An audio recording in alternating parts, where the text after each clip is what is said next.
Good morning. It is 9:05, almost 9:06. Super Talk 99.7 WTN. I'm Chris Hand. Show's brought to you by Better Water LLC, water filtration systems, water softeners. You can get those at betterwater.com. You can listen to the show in a plethora of places. iHeartRadio, TuneIn, the FM dial. You can watch us live on Super Talk TV, where we are at on Facebook, Twitter, Twitch, and our personal favorite, YouTube, where we ask that you like and subscribe. Now, we do have inclement weather coming in this evening. Could get severe if we have to break into programming live. Our team is standing by, and we are absolutely ready to do that. And you'll be able to listen to us in all the same places that you can listen to us right now. iHeartRadio, TuneIn, the FM dial, or you can watch us. Now, I will say this. On the YouTube channel, there is a bell that you can click, and then you'll get notified whenever the radio station goes live. Now, I've said this a couple times, and it bears repeating, especially as we could have severe weather this evening. You don't need to know when Dan goes live or myself goes live or Chad or Matt. Like, that's obvious. However, when things get dicey, we are now also going live on YouTube. And that notification that could be sent to your phone could be a real lifesaver in an emergency. So just a thought. I've done it myself. You can do it as well. Free to do, easy to do. While you're over on the YouTube page, hit like, subscribe, and then click that bell for notifications. It may come in handy this evening. I pray that it doesn't. I pray that this storm is a nothing burger. But what we know about this area and this season is that weather can get dicey. So if we got to go live, we will. And our entire team is standing by, ready for that. Murphy loves doing the weather coverage. And he does it well. He does it really, really well. And a lot of people, and I've heard this from quite a few people, that they choose WTN over even local news coverage. That's when the YouTube stream comes in very handy, because we're now in a position where we got guys like Mason behind the scenes who can put a live radar up on the screen with you as well while we're streaming that weather coverage. So click the bell. Get those notifications sent to your phone. That way, if something happens at 12:30 at night, you are woken up to that notification. Keep your phone on loud. Don't put it on silent. Don't put it on Do Not Disturb. And be weather aware. We'll be updating you on the forecast as the day moves along. And you know, Jones in the newsroom. We'll have Jay Harper in the newsroom later on today, giving those updates. And all of us are again, just ready to go on standby. Mason was going to say something after I gave him a compliment, but I cut him off. Yeah, I was just going to say thanks. Well, yeah, we're just here to make sure everything's accessible to you guys, so that way you don't have to worry about it. No stress. We're here to take care of that for you. Yep, absolutely. You're the unsung hero there, Mason. Mason's been clutch. Yep. Like for a long time, I said to him, "There's no way that you'll be better than Mac." And now I think that someday maybe. Yeah, I'm hoping I can hit there. Oh, man. I got to find my Super Bowl. And then lose. I wouldn't give Mason that kind of grief unless he knew I loved him. We got a big show today. It's still questionable. It's questionable. We're on the fence. We got a fun show today. Tim Burchett is going to be joining us live on the stream via video at 10:05. And Congressman Burchett, I've never seen him garner the type of heat that we saw him garner yesterday. There's a lot of heat on Burchett right now. Mm-hmm. The comment section on his posts are not just friendly conservatives and angry liberals. It's angry liberals and angry conservatives today, which is wild to see. And I wonder how he's reacting to that. So we're excited for that conversation. And then at 11:05. Jason Whitlock is going to be joining the show. You may know Jason. He spent a lot of time on ESPN, a lot of time on Fox Sports 1. He's a very, very smart guy, and he's got a new conference coming into town, this roll call event with Tucker Carlson, which is going to be absolutely fire. So Jason's going to come, and he's going to hang with us for about an hour. And one of the things he wants to talk about is the new Netflix series, Adolescence. Have you seen this new Netflix series, Adolescence? Have you been paying attention to it at least? I've seen it like pop up on Instagram when like people talking about it. I don't know really what it is though. Okay, when you see it pop up, what is the overall sentiment behind those posts? Is it positive or is it negative? It's not even people talking about it. It's just advertisements. It feels like it's been pushed a lot onto my page for some reason. So you feel like it's just like force fed? Yeah, it doesn't feel like genuine. Like, go watch this. It feels like it's just like, hey, this is here. Come check it out. It definitely seems like this Netflix show is just another clear-cut example of the demonization of white people, the demonization of masculinity. It is in direct conflict with everything that Jason Whitlock has been promoting with his roll call event. So we'll talk to him about that a little bit. And one of the craziest things about the show, so it's about a misogynistic incel white boy who's 13 and murders a young girl in England. And I watched the first episode last night so I could kind of be up to speed with the conversation with Jason later on today. And as I'm watching this, I'm looking up what people are saying about it, and I found that the UK is going to be they're going to be showing this in all of their secondary schools across the country. That this anti-white propaganda. Wild. So we're going to be talking about that today with Jason Whitlock. Looking forward to that as well. Now, I do want to begin on what the left is calling an absolute victory for them, yet the right is pointing to as a victory for us. That election in Wisconsin yesterday, the Supreme Court justice election, where you had a liberal versus a conservative. I want to tell you that conservatives are framing this as a win in a lot of areas, and I don't see it. Susan Crawford, the Soros-backed liberal that was running for the Supreme Court in Wisconsin, she has won. She has won. Now, a lot of people are saying this is a red flag. We need to be paying more attention coming to midterms. And then you got a lot of people, including Donald Trump himself, who posted on Truth Social that this was a big win. And if you're watching on Super Talk TV, you'll see this on the screen as well. He posted to Truth Social, voter ID just approved in Wisconsin election. Democrats fought hard against this, presumably so they can cheat. This is a big win for Republicans, maybe the biggest win of the night. It should allow us to win Wisconsin like I just did in the presidential election for many years to come. So we lost the Supreme Court battle in Wisconsin. The Soros-backed liberal has won. But we did land voter ID. Okay. Take the wins where you can get them. But I think that one of the biggest issues about this was how little attention was paid to this election until it was too late. I think that this is kind of turning into a bit of an issue with Republicans in general. We're really loving the smell of our own farts right now, and we've really been celebrating this Donald Trump win, and we've really been riding high, and then we look around and we go, oh, crap, we actually haven't gotten anything done yet. Trump can't implement his agenda all by himself. And it seems like the RNC, the GOP, they were late to the game on this election. And I don't know. I was talking with a friend last night, and I was like, maybe I should have brought it up sooner on my show to create a more sense of urgency behind the Supreme Court election. But then I also said to myself, like, why should it be Tennessee conservatives' jobs to raise the red flag on a Wisconsin Supreme Court issue? This is an RNC issue. This is a GOP issue. They need to do better being ready for this kind of stuff. And they can't rely on Scott Pressler and Turning Point Action last minute with a week left to come in and save their ass. They can't rely on Elon Musk last minute to fly in a couple days before the election and bail them out. It's not going to work. It's just not.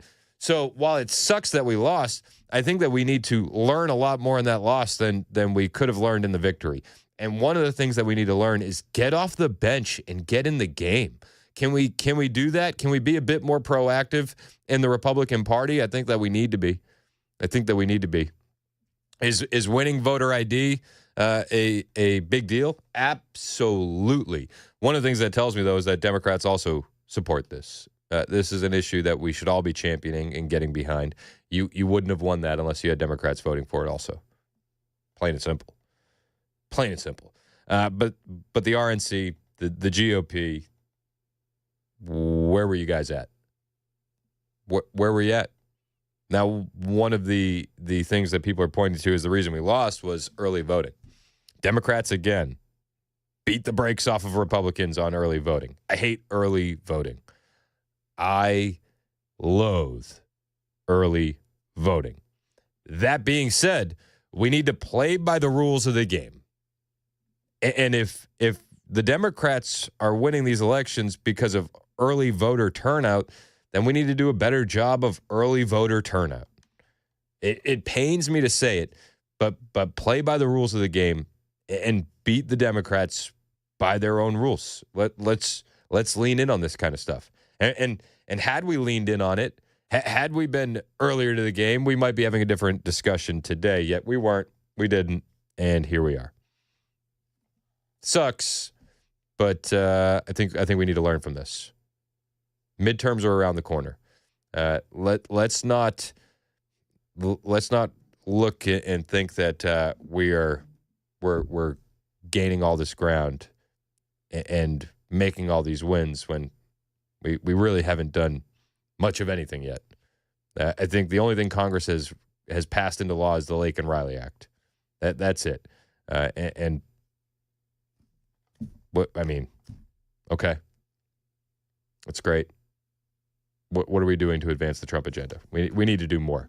Donald Trump, on the other hand, he's got Liberation Day today. 3 o'clock Central, we're going to have a press conference, and Donald Trump is expected to be announcing the tariffs. What do the tariffs look like? What are they? Are they different for friendly nations? Are they higher for hostile nations? We don't know yet. We don't know yet. Currently, everything's just speculation. And I am very excited, eagerly awaiting what that's going to look like, as I'm sure you are. But Liberation Day is here. And I think that this is going to be a good thing for our nation. I think in the grand scheme of things, fundamentally rebuilding this economy as America first is what we need to do. Fundamentally bringing back manufacturing into this country and incentivizing companies to do so is exactly where we need to be. It was the manufacturing that helped us win World War II. It was the manufacturing that was a huge issue during the pandemic. And I think we learned a lot of lessons that way. And I think this is one of the reasons why Donald Trump is trying to bring it back here so quickly, so fast. We need it. We need it. What are these tariffs going to look like? We're excited to find out. We're very excited to find out. Is it going to be 20% across the board? Is it going to be 25%? Our nation's already going to be dropping their tariffs. I saw this in passing, so excuse me if I got it wrong, but Israel dropped all of their tariffs on American-made goods to 0%. Are we going to see more countries doing this as well? If the tariffs are truly reciprocal, then let's go. Why not? Incentivize these other countries to drop them to zero. We'll be waiting very, very excitedly for this press conference at 3 o'clock Central. I'm sure Murphy is going to be covering that entire thing live. Maybe even Mystery Science Theatering 3000, that thing. Maybe, possibly. We'll find out as the day goes along. Maybe I'll text Murphy and say, dude, you got to do the Mystery Science Theater. Yeah, Mason's nodding. I agree. You got to. I wholeheartedly agree. Yep. Donald Trump is taking aim at PBS once again. Last night, demanding Republicans defund and totally dissociate from NPR and PBS. Ooh. I'll talk about why that's a good thing and why we need to get behind it when we get back. It's 9:20 on Super Talk 99.7 WTN.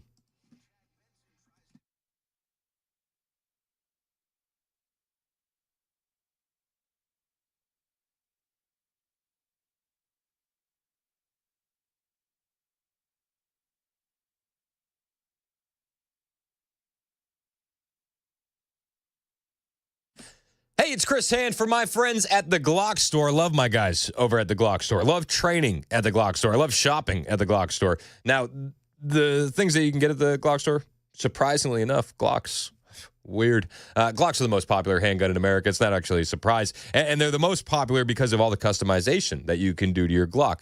From custom parts, performance parts, competition triggers, night sights, mag wells, red dot optics, extended controls. I could go on and on and on. But whatever you want to do to your Glock, you can make it happen at the Glock store. And with the parts that you buy at the Glock store, here's the best part. When you're in store and the lights are on, the doors are open, there's a gunsmith on duty. And any of the parts that you buy at the Glock store for your Glock, they will install for you for free while you wait. Just an added bonus of shopping inside that beautiful showroom in Nashville. If it's for a Glock, they have it at the Glock store. If you're listening online and you're listening from another state, another area, you can always shop online at glockstore.com. But getting in that store, man, that is the best. Minutes from the airport, worth the drive from anywhere. Tell them Chris says hi.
Up ahead here on Super Talk 99.7 WTN, waiting on some big storms to arrive in the mid-state. We've got some details for you. Also, some teens that partied in a vacant home that was for sale. Well, they're now facing some charges. Those stories coming up at 9:30 on Super Talk 99.7 WTN. That's Joan Jones in the newsroom. My name is Chris Hand. The show is brought to you by Better Water LLC, water filtration systems, water softeners, betterwater.com. Donald Trump yesterday making a big statement. Oops, excuse me. Jeez Louise. Did you hear that hiccup? Watch yourself. Was that what that was? That was a hiccup. Mm-hmm. I swear it was. Donald Trump.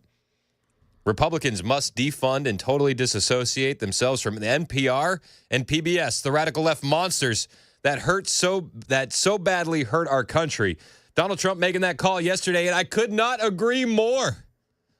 It's turned into this leftist propaganda outlet. We made the comment earlier. We're gonna have Jason Whitlock on at 11:05, and they push far left shows on Netflix all the time. And sometimes they sneak it in, right? Like they'll add Rocco's Modern Life, which is like a good 90s kids show. And so then parents like me go, oh, I watched Rocco's Modern Life. Like, that's no big deal. My 11-year-old can watch that. And then they'll leave it up for a couple months, and then they'll add in a new season where the Toad's kid went trans. Like, that's not a joke. That actually happened. Like, I know. I know it sounds like I'm just making this stuff up off the top of my head, but that actually happened. So Netflix will do that. And that's fine. People will make the argument, well, unsubscribe from Netflix. And I get it to a certain extent. I do. I still think you need to be aware, and you need to keep your head on a swivel to protect your kids from some of this insidious propaganda. But you can unsubscribe. PBS, on the other hand, they can't survive without our tax dollars. So when they're shoving and force-feeding leftist propaganda down the throat of our children, we can't just unsubscribe, actually. We have to keep paying for it out of our taxpayer dollars. And I could not be more against that. And I brought some clips. I brought some learning tools for the class, if you will. Some aids, some audio aids, and some visual aids. The aiding in the presentation, not aids, just for the record. I think we understood. Okay, I just wanted to clarify. This is PBS. This is PBS and Elmo talking about ending racism. This is during George Floyd. Across the country, people of color, especially in the black community, are being treated unfairly because of how they look, their culture, race, and who they are. George Floyd died from a fentanyl overdose. So there's that. Now people say, well, Chris, that was a town hall on CNN, right? They were using the PBS characters, but that was on CNN. That's completely different. Okay. All right. Fair enough. This one actually did air on PBS. This is Elmo, and I don't know the person with Elmo here, but they were force feeding LGBTQIA Rainbow Mafia propaganda on the kids. Elmo and I wanted to share that everyone is always welcome on Sesame Street. This month and every month, we want to uplift and celebrate our LGBTQIA plus family, friends, and communities. Yeah, that's right, Miss Ariana. From our Sesame Street family to yours, happy Pride! I mean, you can't really unsubscribe from it, and your tax dollars have to continue to be used for it, even if it's against your worldview, even if it's against what you want to be teaching your kids. This is okay. This is okay to fund. But wait, I feel like a car salesman. But wait, there's more. They also pushed an experimental gene therapy on an age group that weren't really affected by this at all. I learned that Elmo getting vaccinated is the best way to keep himself, our friends, neighbors, and everyone else healthy and enjoying the things they love. I am tired of the propaganda that is being pushed at children on PBS. This is before we even get to the NPR. We could have a whole nother 20 minutes on NPR. Defund PBS, by all means. Also, if you really want to get angry, watch an episode of Sesame Street from the 70s and then watch an episode of Sesame Street from 2025. They've intentionally dumbed down the product as well over the years. Can't say enough awful things about PBS. It used to be an actual network that we could get behind as the American people, but that was back when Fred Rogers was alive. Since then, it has turned into a leftist trash heap that doesn't deserve our tax dollars. It's 9:31 on Super Talk 99.7 WTN.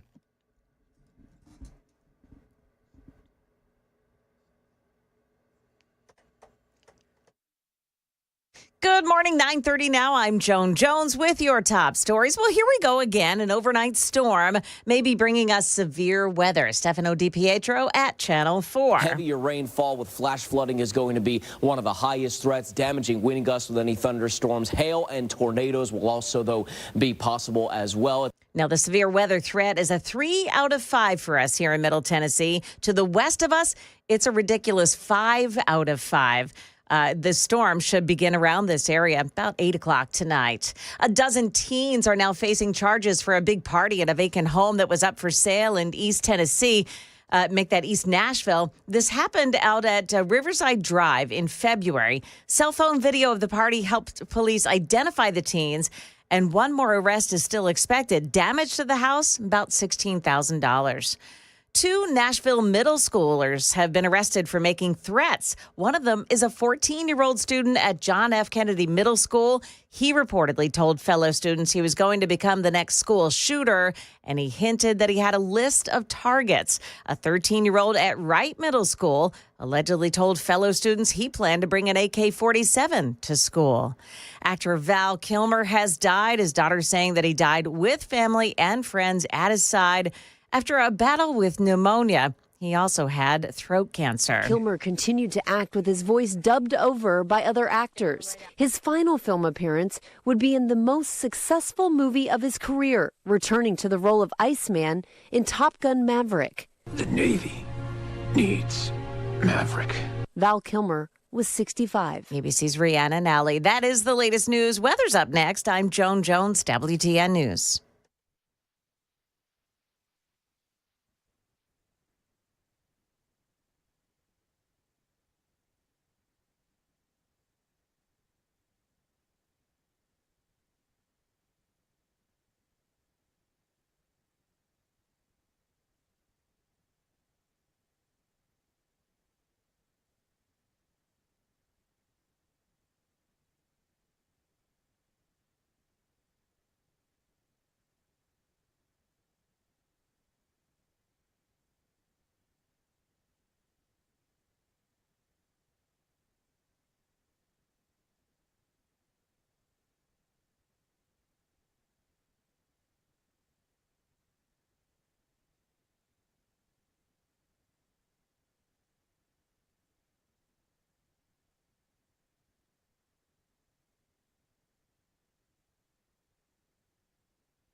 Let's go to crop protection tool.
37 minutes past the hour on Super Talk 99.7 WTN. Hey, how are you? It's Chris Hand. Show's brought to you by Better Water LLC, water filtration systems, water softeners.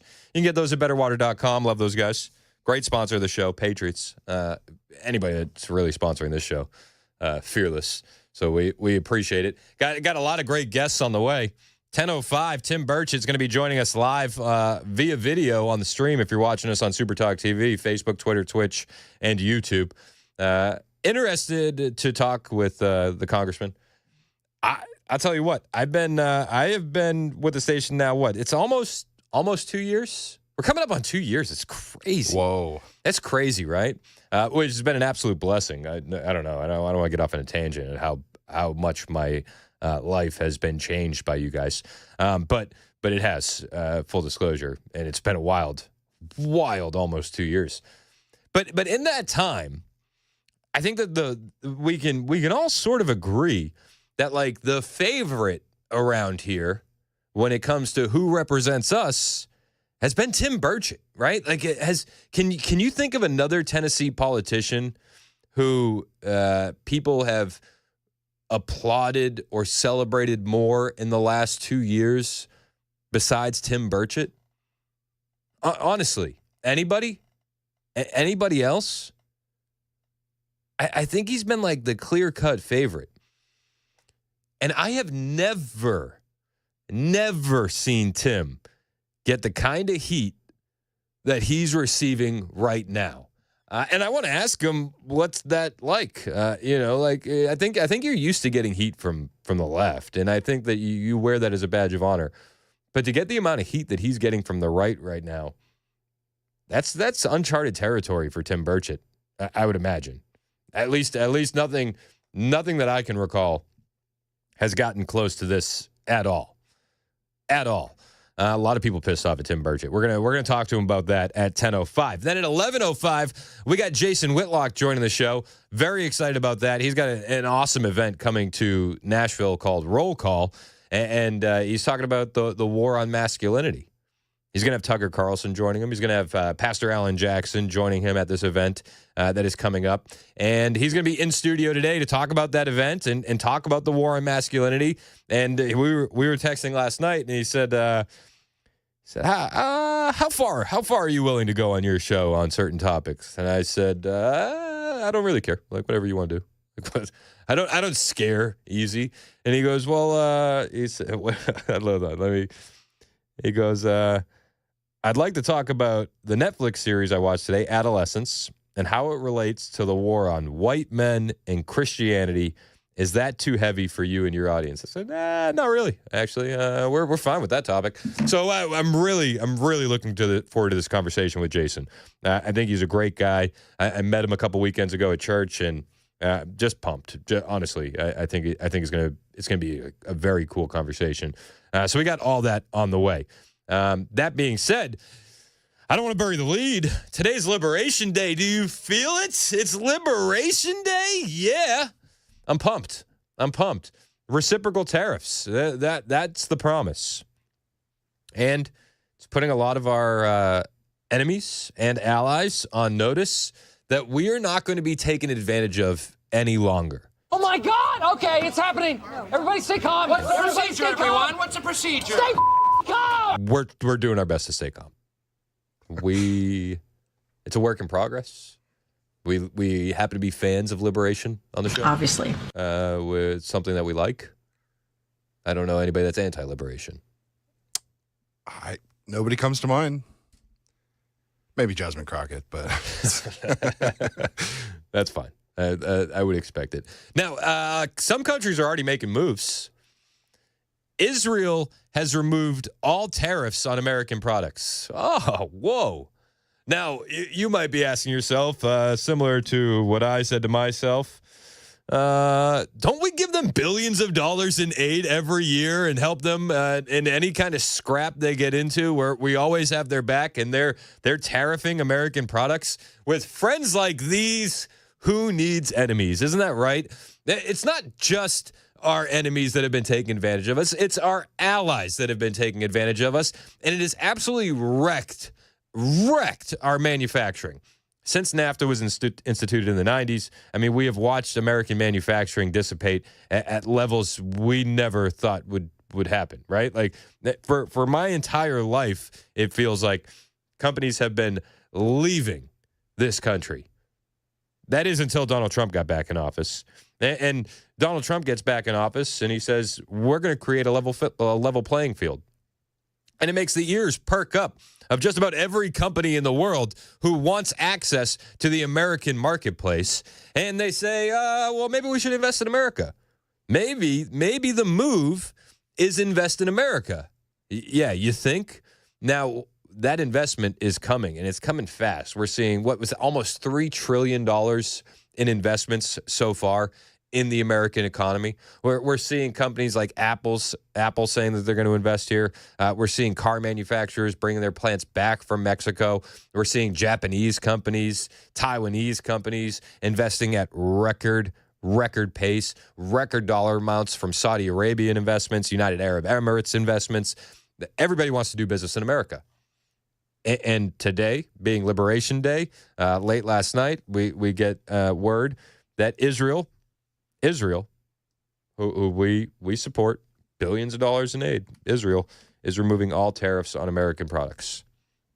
I don't want to bash Israel too hard. They were doing what was best for Israel, and I understand that. That's fine. I think a country should look out for themselves, and I'm not knocking that. However, I think that we need to look out for ourselves too, and that seems to be a very controversial topic. It shouldn't be. It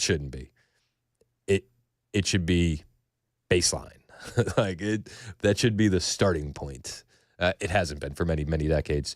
Donald Trump is going to change that today. Press conference is at 3 o'clock Central. I'm sure Murphy is going to be covering that very, very closely. And we're seeing a lot of countries react. They're reacting before they even hear what the announcement is. Ontario Premier Doug Ford said he is actually willing to drop all of Canada's tariffs if America takes their tariffs off as well. See, this is how reciprocal tariffs work. We're happy to bring ours down to 0% if you do the exact same thing. Doug Ford was on CNBC moments ago. Let's sit down and discuss this, because it's just going to hurt American jobs. I can't stress it enough.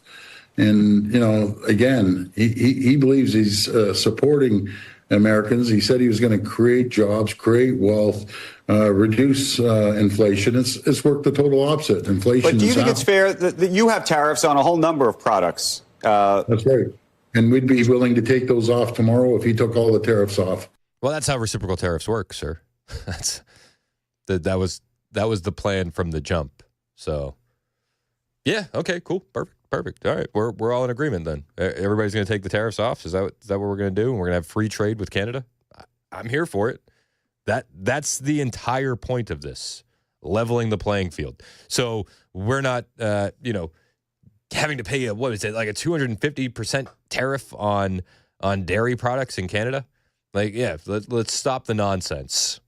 We are not the problem, Andrew. Do you know the problem is? China's the problem.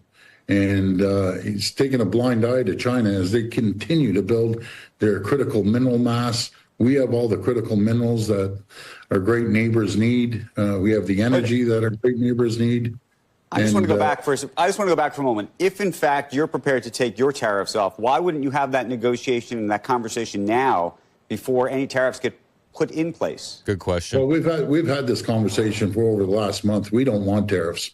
We have another $65 billion worth of tariffs to launch today. That's the last thing we want to do, because it's just, again, it's going to hurt both countries. It's going to hurt American workers. That's the last thing I want. Andrew meant take the other one. Oh, it's the last thing I want. Okay, well, you could have negotiated this. I will say that he makes a point about Trump turning a blind eye to China. And this is just my own personal speculation. I don't think it's turning a blind eye to China. I think it's just strategic. Currently, as it stands, a lot of stuff is made in China. China? We need to bring our manufacturing back from China. China? That's right. Not Japan. China? Yes. China. China? They're the big issue. Let's be real. Let's be real. But we need to bring manufacturing back here before we can position ourselves from a space of strength. We are going to tariff them. I don't know if it's going to be as crazy as some countries. And reciprocal tariffs, that'll work for China as well. You want tariffs brought down? Well, then bring down tariffs on American products. Ones off, not the ones you're launching today. The ones that you already got. You're saying you take all your tariffs off. I'm saying we will take them all. That's right. Then why is that not? I guess my question is, why has all of that not already happened? And does President Trump know that you'd be prepared to do that? He knows, and Secretary Lutnick knows that we're willing to take these tariffs off like in the next minute if he said he's taking their tariffs off. So let's look at the auto sector. I mean, that's how reciprocal tariffs work, Doug. You take yours off, we take ours off. That's how reciprocal tariffs work. Liberation Day in America. You can hear the panic from these countries. You can feel it. You can sense it. It's palpable. I'm excited to see what happens at 3 o'clock this afternoon. Are you excited to see what happens at 3 o'clock this afternoon? Of course. Of course, we are excited to find out what happens. Trump is also possibly preparing an executive order on weapons exports. This is an interesting one, and I wonder how people feel about it. But this is from Reuters. Trump preparing executive order to increase weapons exports, sources say. U.S. President Donald Trump's administration is planning an executive order that would ease rules governing exports of military equipment and could announce it as soon as Tuesday or Wednesday. 4 sources familiar with the discussion said. The sources in some government and some in industry said they expected the order would be similar to legislation proposed by Trump's national security advisor, Mike Waltz, last year when he was a Republican and the Republican member of the House of Representatives. White House aides did not immediately respond for requests for comment, but an executive order could increase sales for U.S. defense contractors Lockheed Martin and Boeing.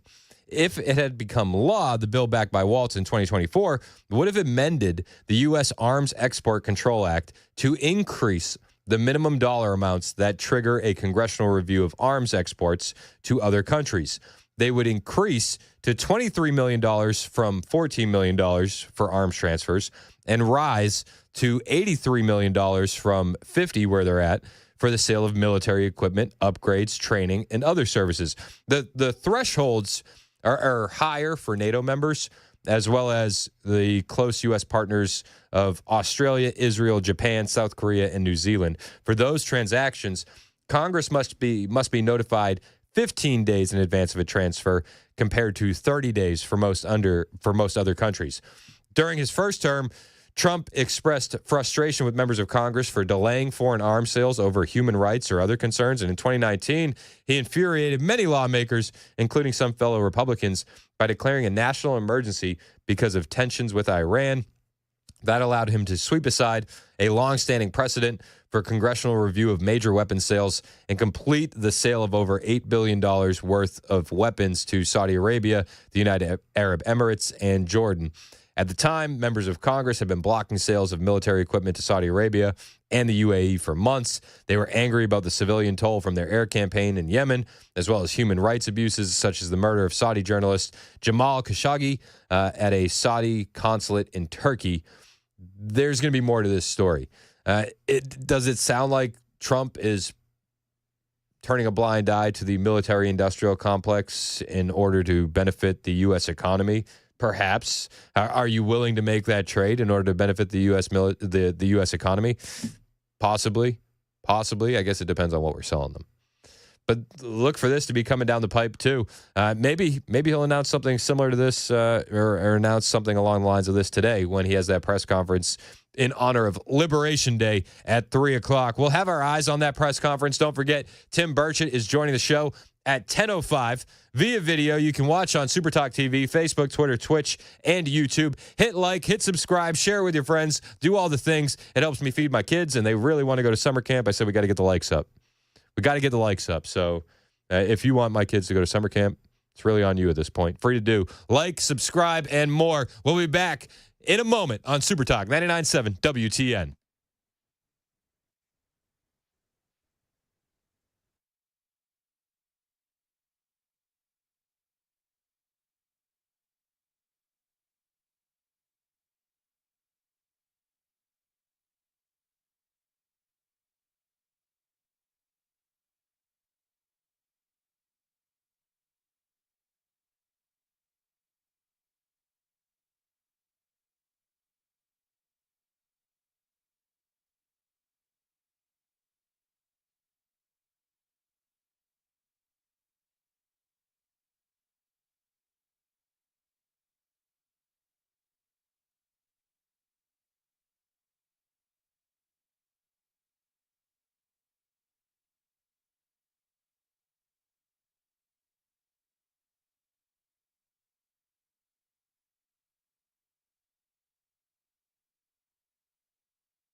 Hey, it's Liberation Day. We'll tell you how the media is framing it. Also, it looks like New York City's mayor owes a big thank you to President Trump. Those stories coming up at 10 o'clock on Super Talk 99.7 WTN. A lot of people owe a big thank you to President Trump. Oh, yeah. Amen. Joan Jones is in the newsroom. My name is Chris Hand. The show is brought to you by Better Water LLC, water filtration systems, water softeners, betterwater.com. Somebody said, Chris, if you really need to get the likes up, we need more Joan. Fact check true. Fact check true. Yeah. Like and subscribe. We'll send Joan to summer camp as well. Yes, I love it. It's gonna be the best. It's gonna be the best summer camp that you've ever seen. We got Tim Burchett joining the show, 10:05. Very excited to talk to Tim. A lot of people pointing fingers about what happened yesterday inside the House. So there was a vote for a vote by proxy for pregnant members of the House. They want to be able to have them vote from home. Certain Republicans said, no, that's a bridge too far. And Tim Burchett sided with Anna Paulina Luna. And now everybody is losing their minds. Mike Johnson then steps out and says, well, we can't work for the rest of the week because of what these Republicans did siding with the Democrats. Well, it's a very disappointing result on the floor there. A handful of Republicans joined with all the Democrats to take down a rule. That's rarely done. It's very unfortunate in this case. 96% of House Republicans voted against proxy voting because they believe it's unconstitutional and they agree that it would open a Pandora's box. And so that's what we just saw. Let me just make this clear. That rule being brought down means that we can't have any further action on the floor this week. That means we will not be voting on the SAVE Act for election integrity. We will not be voting on the rogue judges who are attacking President Trump's agenda. We will not be taking down these terrible Biden policies with the CRA votes. All that was just wiped off the table. It's very unfortunate. We'll regroup and come back, and we'll have to do this again. That's Mike Johnson's framing of how it went down. Now, a lot of people are saying, no, we could still be working. Actually, Speaker Johnson. Tim Burchett, he said as much in his interview with Dan Mandis. We're going to talk to him in about 5 minutes and get his side of the events that took place yesterday. And I'm going to ask him, what's it like having this much heat on you? Let's be honest. A lot of people are pissed off at Tim Burchett. A lot. And I'm a little bit surprised by it, to be perfectly honest with you. It seems like it's a blame game. Seems like there's a lot of finger pointing going around. I think Tim Burchett has absolutely bought himself the grace to, air his side of the things. And, we should at least give him the opportunity to say his piece. I'm interested to see what he has to say. He's joining us live on Super Talk TV. When we get back, we'll be on Facebook, Twitter, Twitch, and YouTube when we have our conversation with Tim Burchett next on Super Talk 99.7 WTN.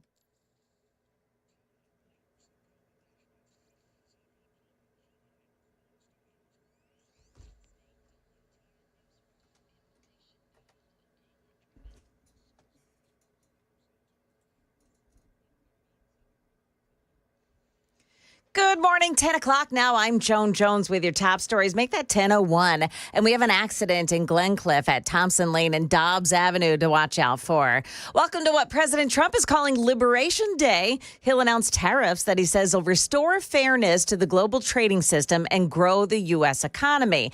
But this is how ABC's Mary Bruce spins it. The country and the world bracing for impact as President Trump prepares to unleash reciprocal tariffs on America's trading partners, what he's calling Liberation Day. What they do to us, we do to them. But it remains unclear what exactly the president will announce today. The scope of these tariffs and which countries will be targeted, still unknown. Now, some early reports say the White House is considering a 20% charge on most goods and services.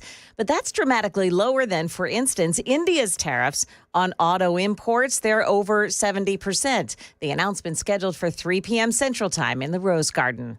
A federal judge dismissing corruption charges against New York City Mayor Eric Adams. That case was dismissed with prejudice, meaning it cannot be revived. The Biden Justice Department alleged that Adams inappropriately used his position as mayor to solicit illegal campaign contributions and luxury travel from foreign nationals from Turkey, businessmen, and others. Now, the DOJ, now under President Trump, urged the judge to drop that case. Thunderstorms are moving into the mid-state about 8 o'clock tonight, and we've got a 3 out of 5 on the severe weather threat. There's a lot of rain that's associated with this system and a flood watch issued now until Sunday. Highest flooding threat is for the overnight hours. It'll be from Nashville, areas off to the north and west, a 3 out of 4 on that flood threat scale. And remember, the flooding threat is something that will linger into the weekend. Channel 4 Stefano DiPietro. Rain, high wind gusts, tornadoes, and large hail. They're all possible with the storm. Keep it here on 99.7 for all the latest information. Drivers who take I-65, get ready for some major changes. TDOT kicking off the third phase of a project to ease congestion. It'll cause congestion, however, to get there. The area that'll go under construction over the weekend focuses on a 3.4-mile stretch of I-65 from State Route 41 in Sumner County to Rivergate Parkway in Davidson County. The interstate will go now from 4 to 6 lanes and replace 8 aging bridges, among other changes. Construction lasts through November of 2027. And the House Task Force on the Declassification of Federal Secrets held its first hearing yesterday. The members poring over the JFK assassination documents.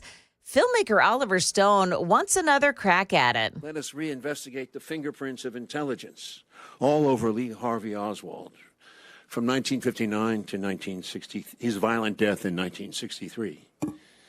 And most importantly, this CIA, whose muddy footprints are all over this case. Gallup polls say a majority of Americans don't buy the single shooter theory. That is the latest. Weather is up next. I'm Joan Jones, WTN News.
And the show is brought to you by Better Water LLC, water filtration systems, water softeners. You can get those at betterwater.com.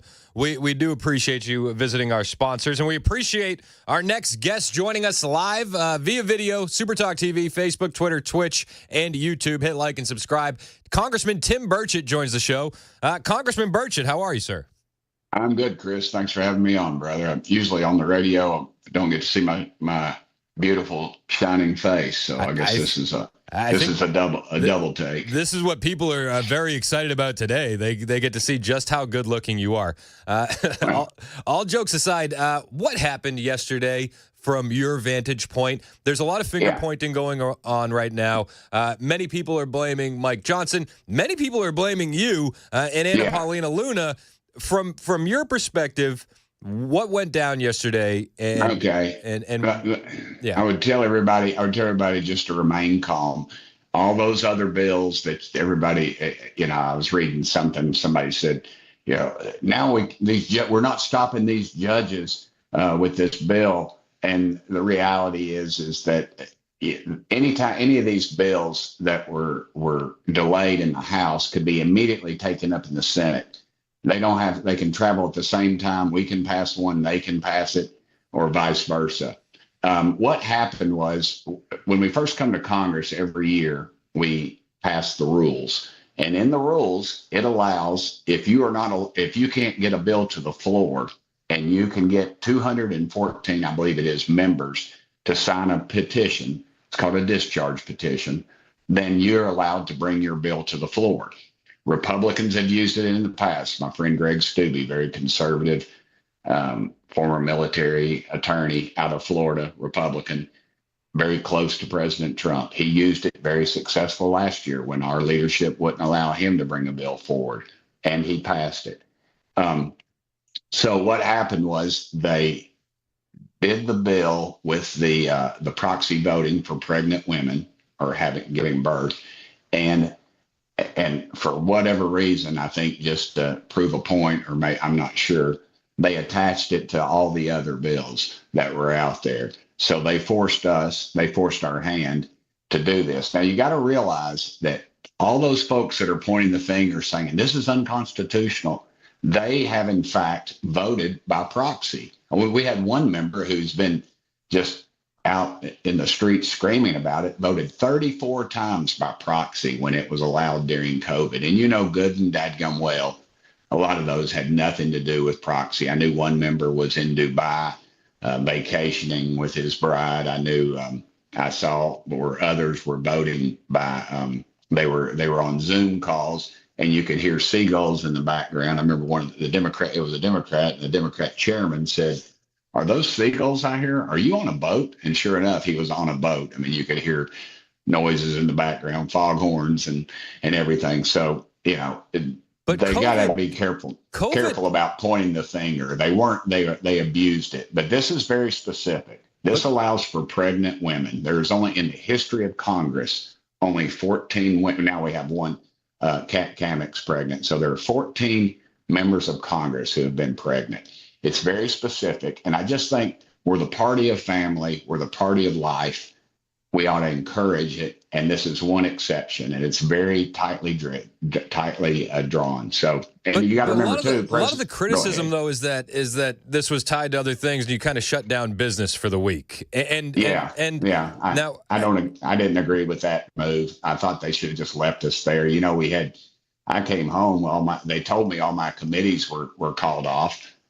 So there was nothing I could do business at home, and that's what I chose to do. And a lot of members, I'm sure, did. And I agree with you. I didn't think that was a good move on there. I don't think it was good strategy at all. But do you think voting by proxy is a popular issue with conservatives? I mean, I feel like a lot of the messaging currently is get back to the office, get back to work. Why should we have a separate cutout for pregnant female Congress members when they could take their maternity leave just like anybody else? There's daycares inside the Capitol building. Anna Paulina Luna, I mean, in her particular case, I'm not sure she's even breastfeeding. So I don't understand why you would need to be able to vote from the couch. Well, her child is older, but we have one lady who just gave birth and couldn't vote, and now I wonder what we're going to say when Kat Kamek is out giving birth, and if it's not during a break and we need her vote, what we're going to say then.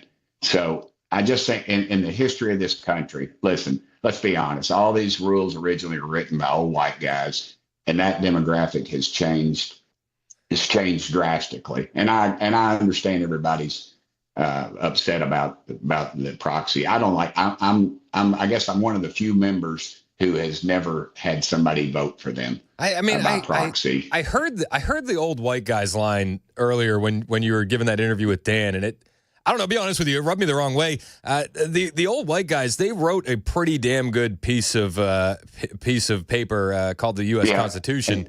It stands the test of time, and I don't know, man. I feel like every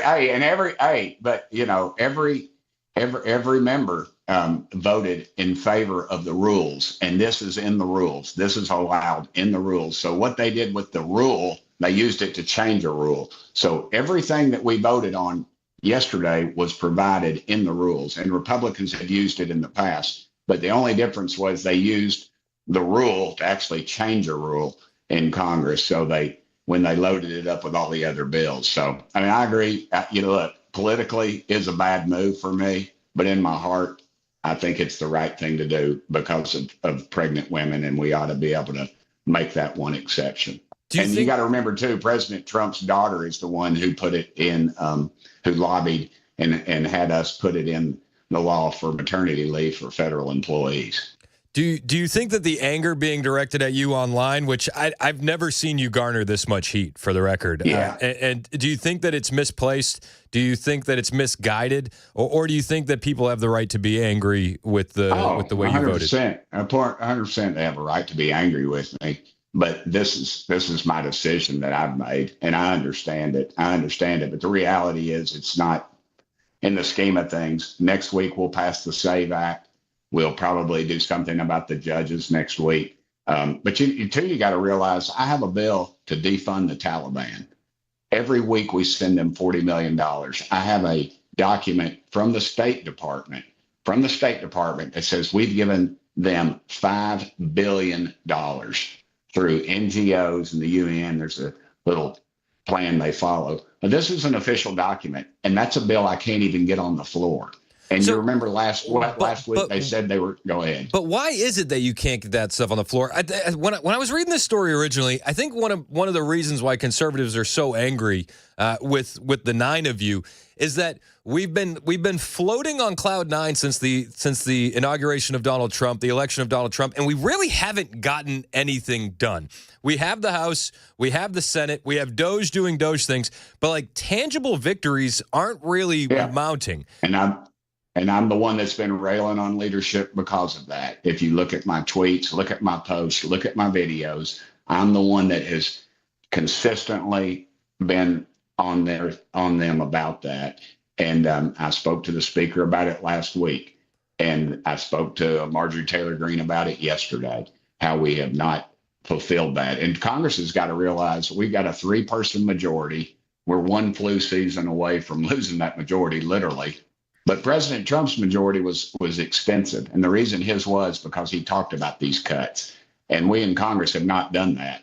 And that hiccup yesterday is not derailing his agenda one bit. It's not, as a matter of fact, it's not even stalling it because the Senate can take that bill up now. And I'm wondering, when we pass these bills in the House, I hope people follow them in the Senate to see that they get passed, because it could take weeks, if not months, to get to the Senate. Logjam over there. And I think that's the fear. I mean, after the Supreme Court election in Wisconsin yesterday and the loss for the Republican candidate, the conservative candidate, I think a lot of us are now looking left, looking right, realizing we have no tangible wins, and we are just careening towards these midterm elections, and we wonder how prepared we are.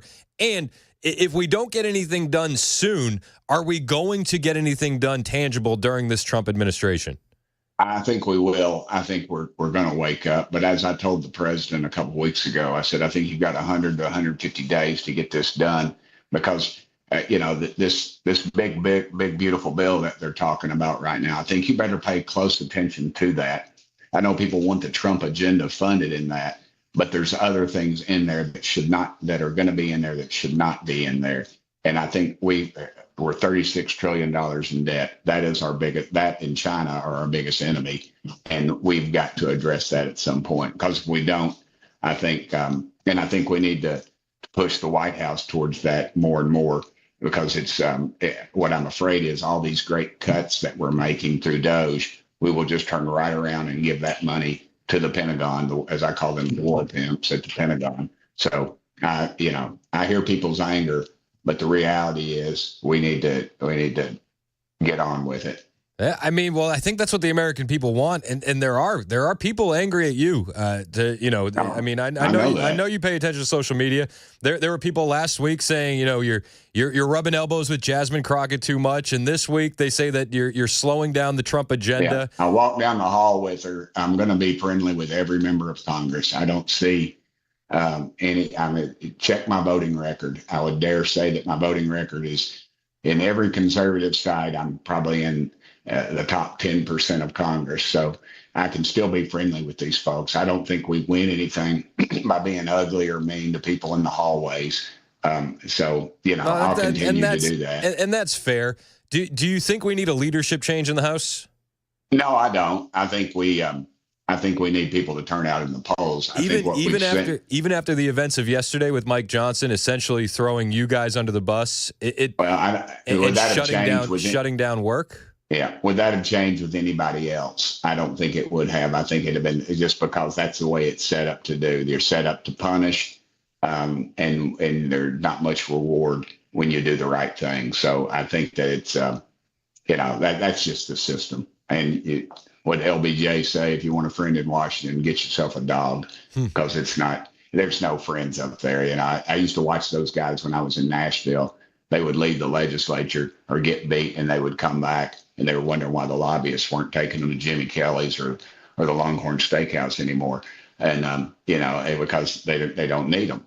And, you just have to realize that's we live in a very shallow world, and, there'll be another wreck on the interstate tomorrow. And today, of course, I don't know if you saw it or not, but the tariffs that the president's put on, or he's getting ready to put on, we're already seeing movement, I think, by Canada and other countries to soften that blow quite a bit. So Israel's removed all tariffs from American products. Canada is now saying that they'll lower their tariffs to zero if America does the same. Liberation Day is going to be clutch, but how do we make sure that the rest of the Trump agenda isn't derailed moving forward? I think when bills come to the floor, that we educate ourselves on them. And when we look at these big bills, we better educate ourselves on them, dadgummit, because there's a lot of stuff in there that we don't need. That's just, you got the savings on one side and we're spending it right on the other. So, I just wouldn't, just because it has somebody's name on it, a member of Congress or what have you, I wouldn't automatically be for it. And I wouldn't automatically be against it either. We've got to educate ourselves, but I think we got to get back to like we do in Tennessee in the legislature, is single issue spending bills. We had a single issue bill on that thing yesterday. We'd still be in Washington voting. And but that's just the way it goes. So who holds the blame on that then? It's just the system. We voted the first day of Congress. We voted that rules package in. So everything that was done yesterday was done by the rule. But what threw a monkey wrench into it, they tried to change the rules by the rule. And you had several members that voted because of that. And I'm one of them that thought that's a poor way of doing it. We have the rules in place, and the bill should have never been, we shouldn't have, the whip and everybody we should have known the number of votes that we had before we got to the floor. Do you think that yesterday's crisis, or the fabrication of one, could have been avoided? And 100%. I think if they would have gotten to them again, if early on when this thing came about, instead of going down that route, I think we could have figured something out. We could have gotten to a compromise. But in politics, unfortunately, it's there's 435 members, and the speaker is supposed to know everything that's going on with everybody, and he doesn't, and that's just not a possibility.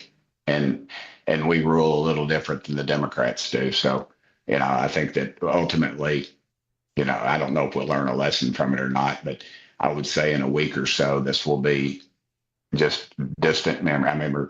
You remember Chip Roy was on the outs because of his support of not supporting President Trump, and now he's at the White House on a pretty regular basis, meeting with the president. So I would remind people of things like that. No, I tend to agree. I do think that this is going to blow over like most things in Washington, D.C. do. However, today, while people are looking for blame, fingers are being pointed at you guys and Anna Paulina Luna. I mean, I'll take some of that blame. I will, but again, don't you think that Speaker Johnson holds a fair share of this as well? I don't know. I'm not quick to criticize him just because I think he's a good man and he's trying to do what he thinks is right. He thinks this is unconstitutional, yet he himself, I think, voted several times by proxy. So I just, I think we need to move on from this one. This won't be a bridge that we die on. I can assure you. I think there's going to be plenty more for us to celebrate in the next coming weeks. Hey, fingers crossed. Congressman Tim Burchett, I appreciate you joining the show as always, and you're welcome here anytime, man. Thanks, brother. I'm not going to run from you. Thank you. All right. Hey, I appreciate it. It's 10:23 on Super Talk 99.7 WTN.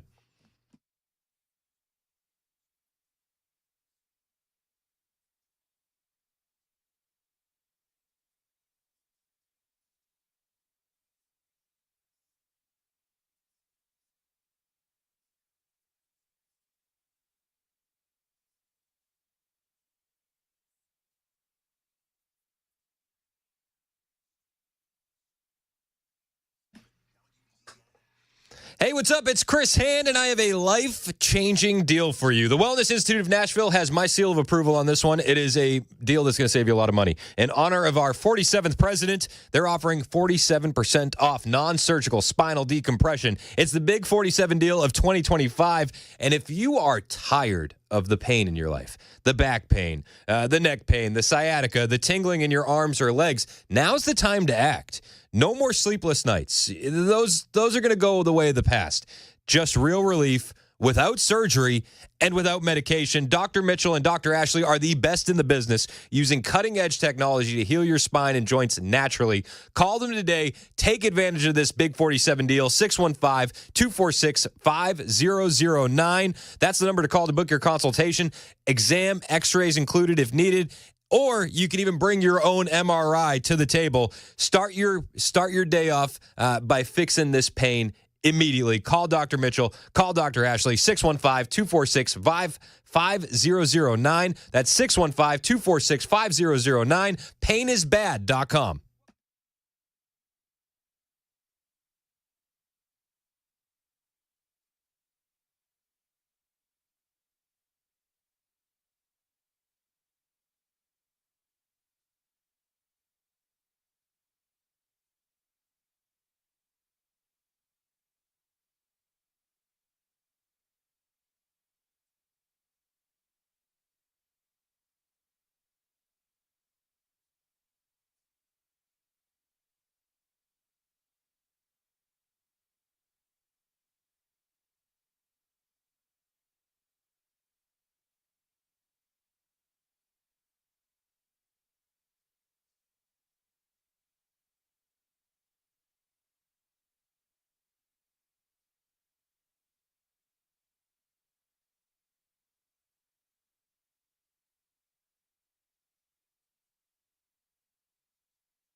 What time and when?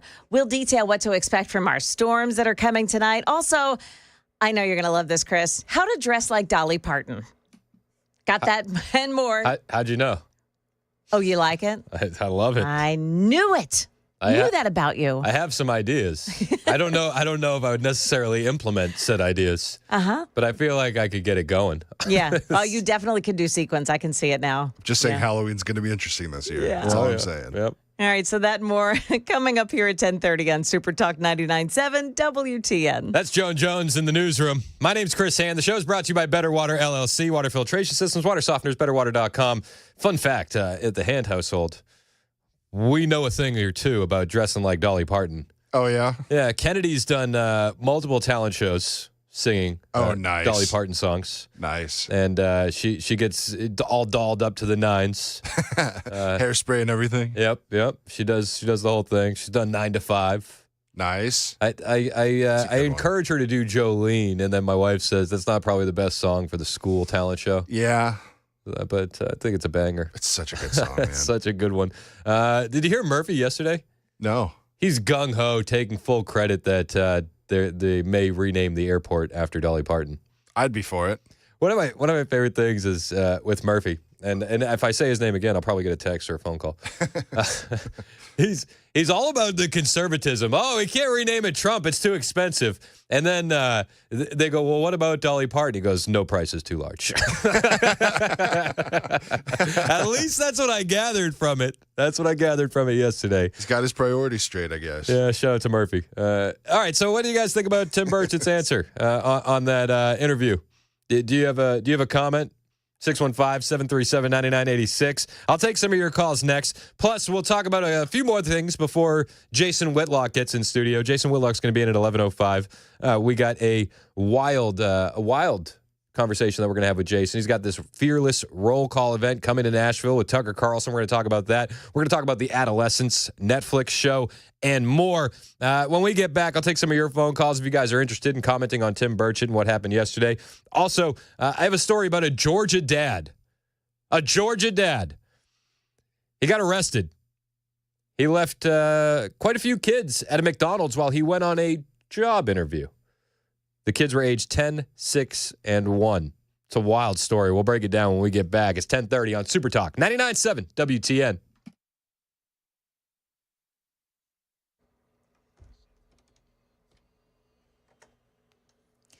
Good morning, 10:30 now. I'm Joan Jones with your top stories. Got a crash this morning. The 24 eastbound lanes at James Robertson Parkway, exit 48. This is in East Bank, and the car takes out the right shoulder. Got a right lane block, too, on 40 westbound at Hermitage Avenue with another accident scene.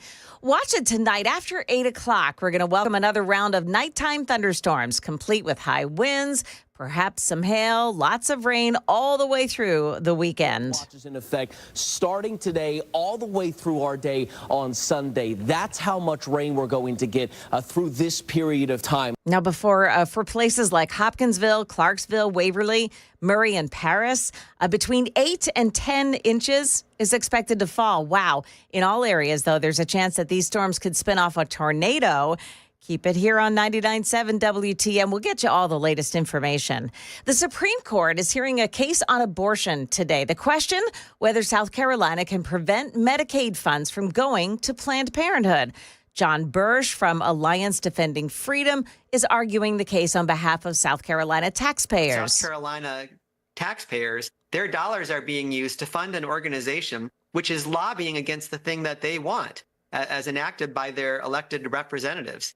It's kind of an absurd situation and just demonstrates why South Carolina needs to have the flexibility Congress meant to give it. Now, if ever you've wanted to shop in Dolly Parton's closet, there's some good news today. Dolly is teaming up with Khloe Kardashian to introduce a denim line of clothing called Dolly's Jolene's, named, of course, after the famous song. It's a line of jeans and rhinestone tops and jackets. I'm in. I knew it. I'm in. You had me at rhinestone jackets. So here's the better part. You ready? Dolly says that the jeans will make any butt look good. Well, now I have to be in. Her words, yeah.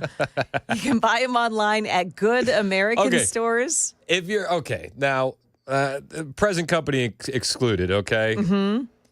If a man has a wife who doesn't have a good bottom, Yeah. would this be frowned upon purchasing? Huh.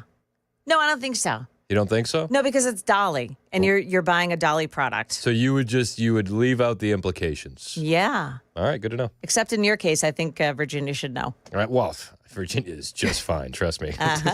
Good American Stores, you're a good husband. Good American Stores is where you can buy them online, or Nordstrom around here at the Green Hills Mall.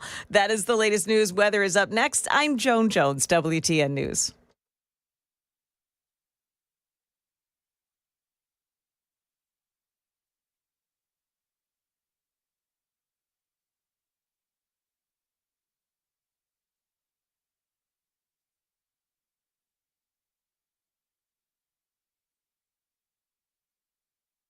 Did you know you're overpaying for your health and wellness products?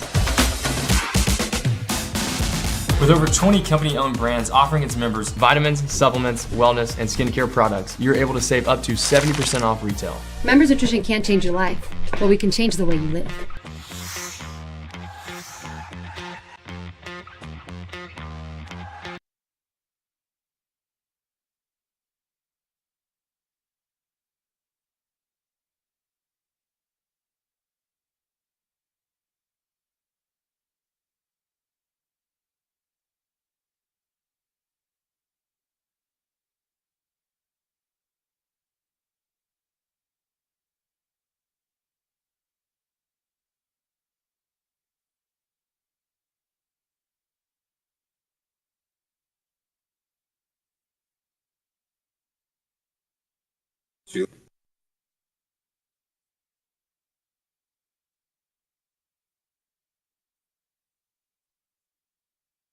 Weather can change in an instant, and you need to be prepared for any outcome. That's why Generator Supercenter of Nashville will help keep your family safe and connected. We make buying a backup generator simple and easy, with financing options available, free in-home estimate, turnkey installations, no worry warranty, and most importantly, the monitoring and service of your fully installed generator. Come see us at our location in Nashville or visit us online. Generator Supercenter of Nashville. We serve all Middle Tennessee.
1038 Super Talk 99.7 WTN. Hey, how are you? It's Chris Hand. Show's brought to you by Better Water LLC, water filtration systems, water softeners, betterwater.com.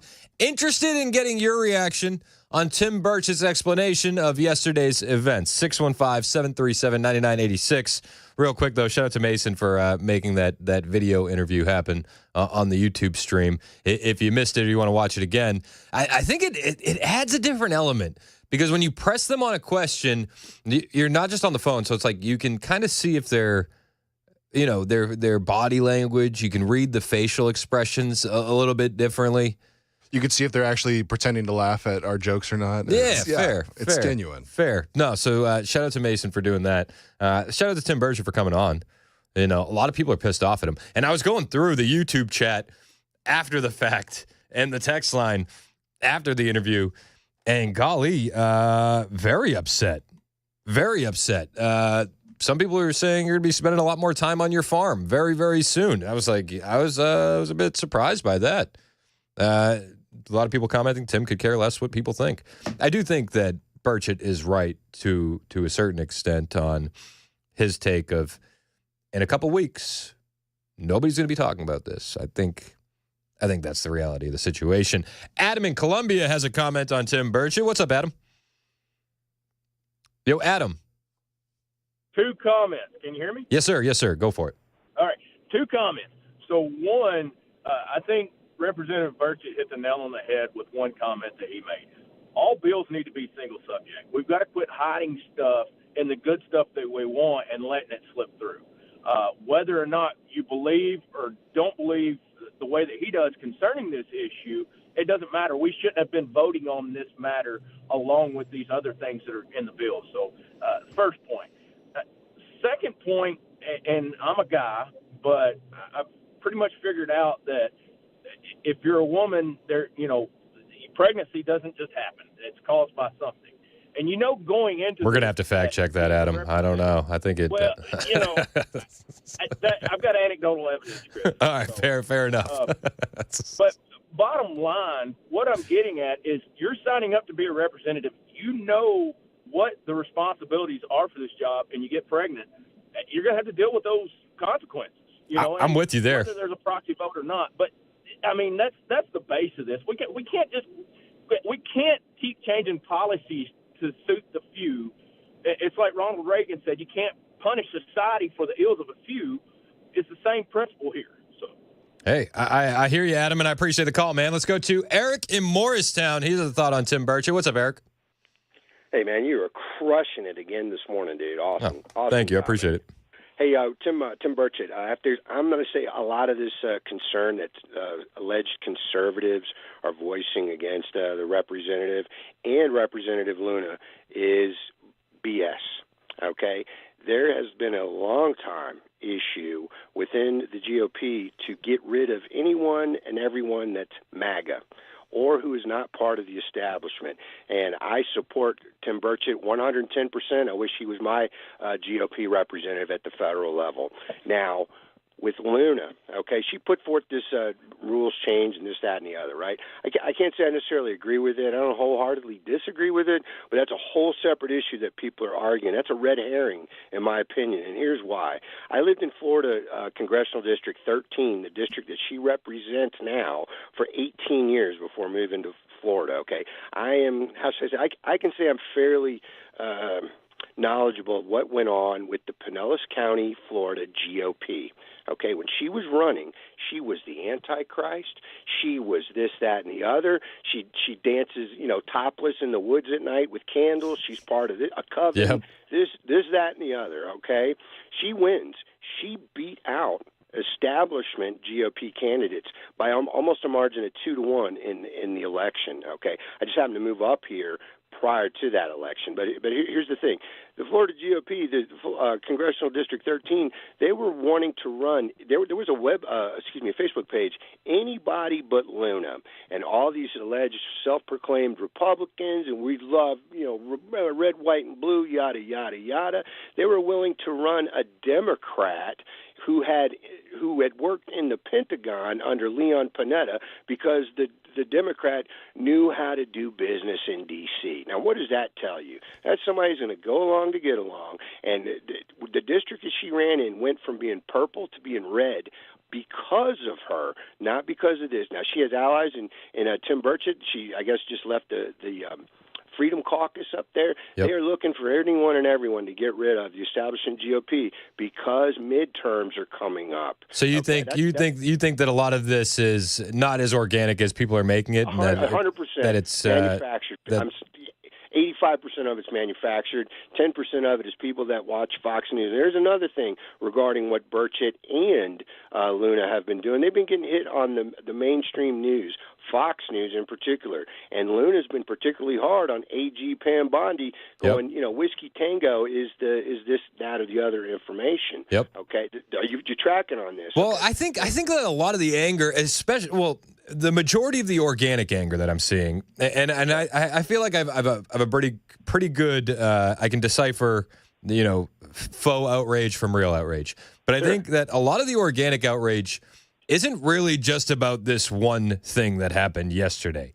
It's that we're looking at the clock, and we realize Congress hasn't worked a full week since Trump's inauguration. They're not going to work a full month until October. We haven't gotten a damn thing done except for the Lake and Riley Act. We haven't codified any of these executive orders.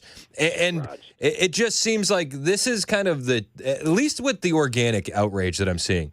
But no, on that end, I'll agree with you. There's no argument there coming from me. It's like this was the tipping point that people are just like, again, and they throw their arms up, and now Congress is going home, and they're like, this is BS. This is the issue? No, I'm sorry. I totally agree with you, but that's not the issue in my opinion. You got the leadership of Speaker Johnson, Mike Johnson. At the end of last year, we need to push through this spending because, we just got to get it done. Yep. And, we'll get it done for this fiscal year. But when we come in, gosh darn it, we're really, this time, we're really going to get serious on this. Yeah, and Massey called out Bravo Sierra on that in, November of 2024? 110%. So what got pushed through again? We got a continuing resolution. Yep. We'll deal with it later. Yep. Heck no, there is no time for later. This country's going down in a heartbeat. The only thing that's keeping it afloat, in my opinion, are people working the hatches and the bulwark and keeping the frame of the ship with some sort of integrity, because you got everybody and their mom with a blowtorch wanting to cut through panels, this, that, and the other, so they can get to what they want to get to. I'm sorry. It is time, and this is me. It's time to hunker down, put our big boy pants on, and suck it up and make these people held accountable, because I don't work for them. You don't work for them. Right. I'm no longer in the active duty military. I don't work for the president. They all work for me now. Amen. That's all I'm going to say about that, man. You've been crushing it, man. Have a good one. Hey, I appreciate it, Eric. Thanks so much. Let's go to Pam. Is this our favorite independent, Pam, in Nashville? What's up, Pam? Absolutely. That was a great interview, by the way. Oh, thank you. That was a really good interview. Appreciate it. But I have no problem with Representative Burchett, going with a couple of brave Republicans going over Democrats. Because, when you go with that they said, everybody's returning to office. There's, you've got to have some leeway. There's always exceptions to the rule. But here's the thing. Here's the thing that bugs me, Pam. I don't necessarily think it was brave. I don't know if I would use that framing. Well, and then secondly, there's free daycare inside the Capitol. Like, it just seems like this was used to shut down business, and it's just a bit frustrating. I tend to agree with, I think it was Eric or the last caller who said, listen, you know what you sign up. It was the last caller before Eric. You know what you sign up for. You understand how getting pregnant happens. If you're signing up to serve your country and you need to step away, then step away. Now, I do tend to agree with that. I get that. I get that. However, you have moms who breastfeed. You have moms, but as Burchett said, this is not like a whole bunch of people, right? Not a bunch of not every woman, right? It's just a few. Let's make the exception for that. Right, I have no problem, and yes, I would call them brave, because look at the arrows that is being flung, I think, unfairly at Representative Burchett, because most of the arrows that are coming, Birch has been getting heat. Birch has been getting heat for a few days now. He was getting heat because he was rubbing elbows with Jasmine Crockett, and now he's getting heat because he went this way on that. I don't know how organic the outrage is on this past thing. I think it's just bubbling over from the lack of getting things done. I think so. Number one, with this rubbing elbows with Crockett. Now Crockett, I can't. That it just makes me cringe. But I don't mind him doing that because that's who he is. He's polite to everyone. And how many more do you see actually building bridges with these little conversations? Being nice, being kind, being polite. I hear that. Building bridges. I hear that. A further conversation. I hear that to a certain extent, though. But it seems like whenever it comes back to the other side and we need a Democrat to build a bridge to a conservative idea, they burn the thing down instead. So the building bridges, it's a nice thought experiment, and it sounds great in the land of fantasies and rainbows and sugar plum fairies. But in practice, it only seems like the conservatives are ever willing to cross that aisle. And for what? And for what? Not necessarily. But I think this, it takes two, right, to build that bridge, right? All I can now, take me and you, for instance, right? There was a year ago, it's like you said something, I was like, I'm never going to listen to WWTN again. But I called back and said, because why? Because I said, well, I cannot control you, right? But I can control me. Yeah. So let me try to build that bridge. Then you did your part, right? And we're now having some of these great dialogues. I still sometimes don't, I agree, sometimes disagree. We have some great conversations. But he cannot control, or any other person up there in Congress cannot control the other person. All they can do is build their half. Now, talk about nothing getting done. Absolutely, 100%. I stand behind you, the caller before. Anybody else is saying this. This is I don't care if it's who's in charge. Nothing ever gets done. They only work 2 days. They go home. It's 3-4 weeks later. Yep. And it's we have another continuance. Well, you know what? This is why I have no faith. Well, let me do it. I agree with the last caller. I wish that Burchett was my representative because I feel like nothing gets done. Yeah, I'm with you, Pam. And they got another long weekend again, and I appreciate the call, Pam, as always. They got another long weekend this weekend. They haven't worked a full week since Donald Trump won the election, and they're not going to work a full month until October. But this is fine. I feel like you remember you see the meme where it's the puppy sitting in an apartment and it's all on fire. He said, "This is fine." That's how I feel sometimes when we're doing this. It's like, oh.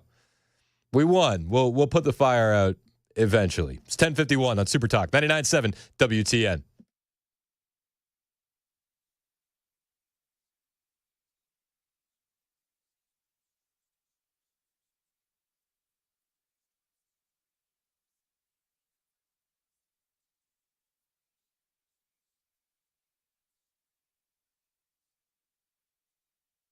Hey, it's Chris Hand for my friends at Busy Bee Plumbing, Heating, and Cooling. It is still some great savings happening. March is over, but spring rebate madness still going on, and we can get you some fantastic deals over at Busy Bee. Listen to this.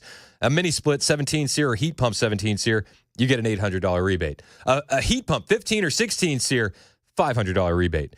Duct sealing or repair, $300 rebate. Best part is they'll do all the paperwork for you. You don't have to do a thing. You just wait for your rebate to get in. How sweet is that? Maybe you don't need any of those things, but we are heading into summer. It's going to be getting warmer. Is your AC running at maximum peak efficiency? Well, you're going to need that tune-up. They'll give you a $50 rebate for your tune-up. It's the perfect time to join the Beehive Club as well. You get 3 annual tune-ups for just $99, plus so much more. If you do quick napkin math, you factor in those rebates, they're paying you to join the Beehive Club membership. It comes with those 3 annual tune-ups, 10% off all repairs, front-of-the-line service, $100 annual accrued replacement credit, no overtime or holiday fees, and exclusive Beehive member promotions.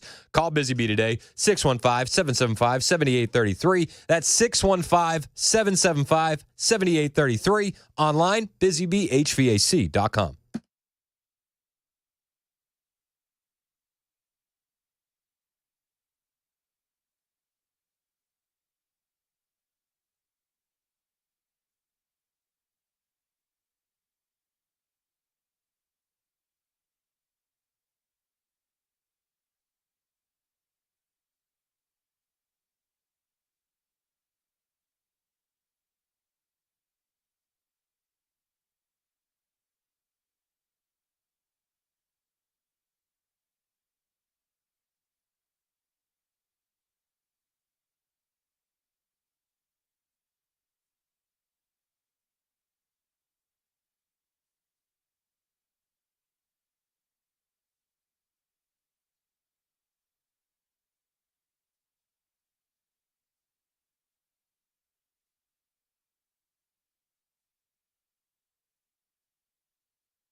Wisconsin voters, they have spoken in the judicial race. GOP infighting over parental leave, and hang on, batten down the hatches, more storms heading to the mid-state. We'll have those stories at 11 a.m. on Super Talk 99.7 WTN. Yeah. It's 10:56 on Super Talk 99.7 WTN. My name is Chris Hand. Very excited about the next guest that we have in studio who just happened to walk in.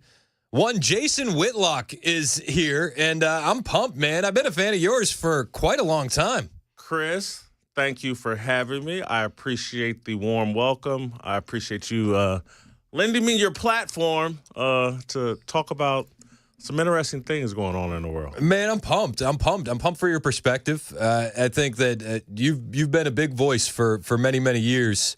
I know you do the show Fearless, but I think it perfectly encompasses your brand. There's nowhere you're afraid to go. There is.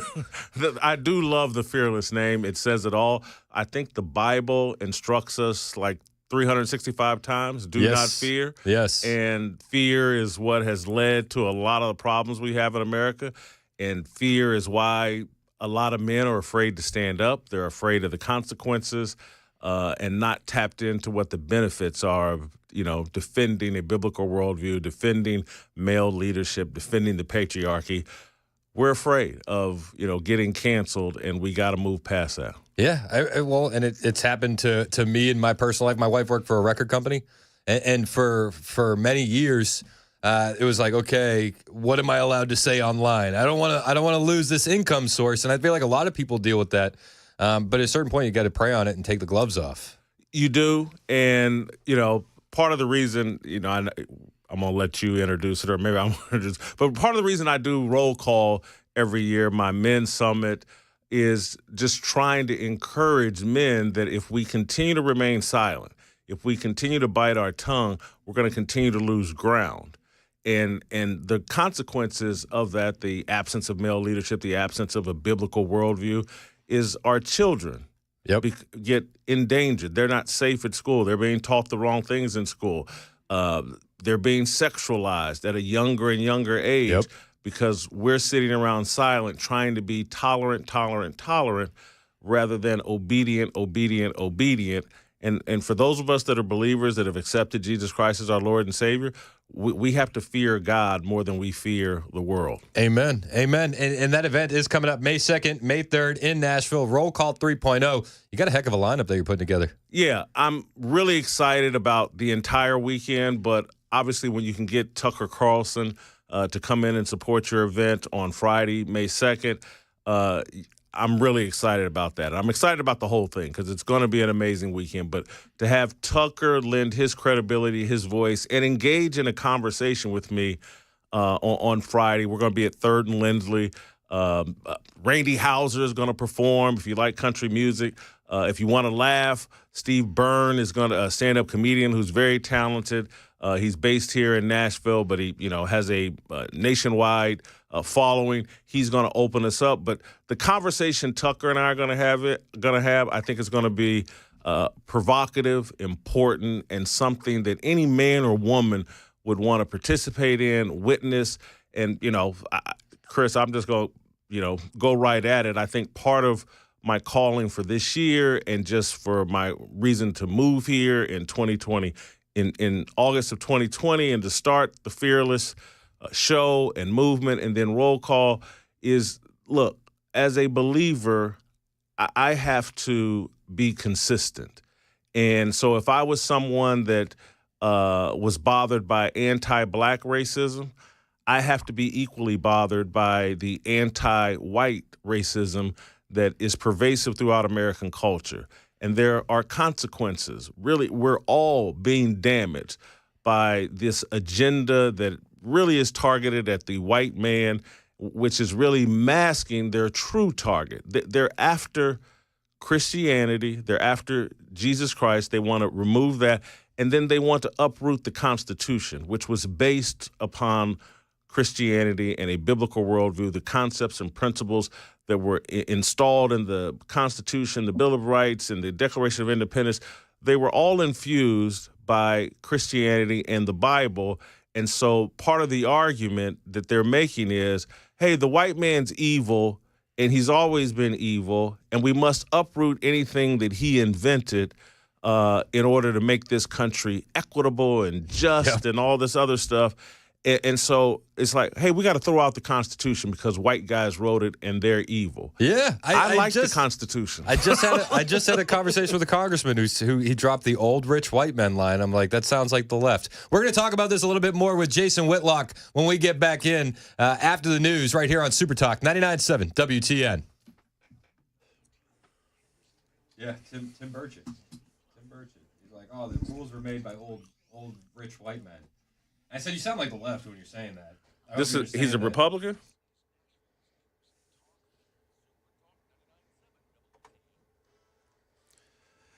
Good morning. It is 2 minutes past 11 a.m. I'm Jay Harper in for Ken Weaver. I've got your top stories. We've got a full forecast, and you're going to want to pay attention to it. It's coming up here shortly.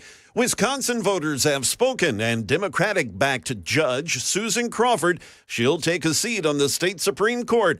Crawford won against Republican-backed Brad Schnell, and the race garnered not only national attention, but a whole bunch of money, especially from Elon Musk. Rachel Scott, she's in Milwaukee. These races are nonpartisan, but that did not stop Democrats and Republicans from going all in, but perhaps no one more than Elon Musk, the world's richest man, and groups that he backed, pouring more than $21 million into this race to back the conservative judge. Musk hosting a town hall, virtual events, even handing out two $1 million checks. In the end, it was not enough. There's an internal fight brewing among congressional Republicans over whether to grant paternity leave to new moms and dads who serve in the House. Stephen Portnoy has more. 9 Republicans voted with all House Democrats to reject an effort to block a move that would have allowed for new parents in Congress to cast their votes remotely by proxy. The failure to pass the GOP rule to block it led House Republican leadership to scrap all other planned votes for the rest of the week. Florida Republican Congresswoman Anna Paulina Luna initiated the push for leave by circulating a petition that was signed by a majority of House members. But Speaker Mike Johnson and most fellow Republicans believe that proxy voting violates the Constitution. Thunderstorms, more of them moving into the mid-state. They're expected to hit here around 8 o'clock tonight with a 3 out of 5 severe weather threat. That's a lot of rain associated with the system that's being forecast. A flood watch is now in effect all the way until Sunday. Highest flooding threat is for the overnight hours. It'll be from Nashville, areas off to the north and west, a 3 out of 4 on that flood threat scale. And remember, the flooding threat is something that will linger into the weekend. That's Channel 4's Stefano DiPietro. Rain, high wind gusts, tornado possibilities, large hail possibilities. You just got to keep your eyes and ears open. Of course, keep it here on 99.7 WTN for all of the latest info. That is the latest info. Weather is next. I'm Jay Harper, WTN News.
It's 11:07 on Super Talk 99.7 WTN. Hey, how are you? It's Chris Hand. The show is brought to you by Better Water LLC, water filtration systems, water softeners, betterwater.com. Very, very excited about the guest I have in studio, Jason Whitlock. I've watched you for years doing sports, and just having you in the studio, man, it's a very, very cool moment for me.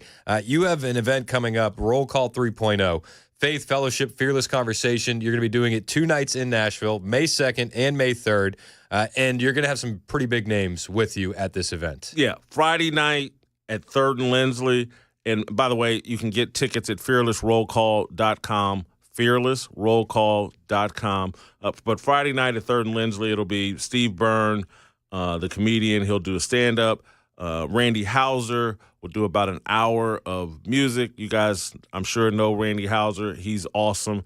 And then Tucker Carlson and I will have a conversation for about 90 minutes. And we're going to center in and focus in on the war on white men, the war on Christianity, the war to uproot our Constitution. And then on Saturday, that's really our main event. It's also, it's not a VIP event, so it's more affordable, but it's the big deal. This is the 3rd year of the all-day Saturday event where I speak, Pastor Alan Jackson at World Outreach in Murfreesboro, where I met Chris. He'll speak. Pastor Doug Wilson from Moscow, Idaho, one of the best educators in the Christian evangelical space.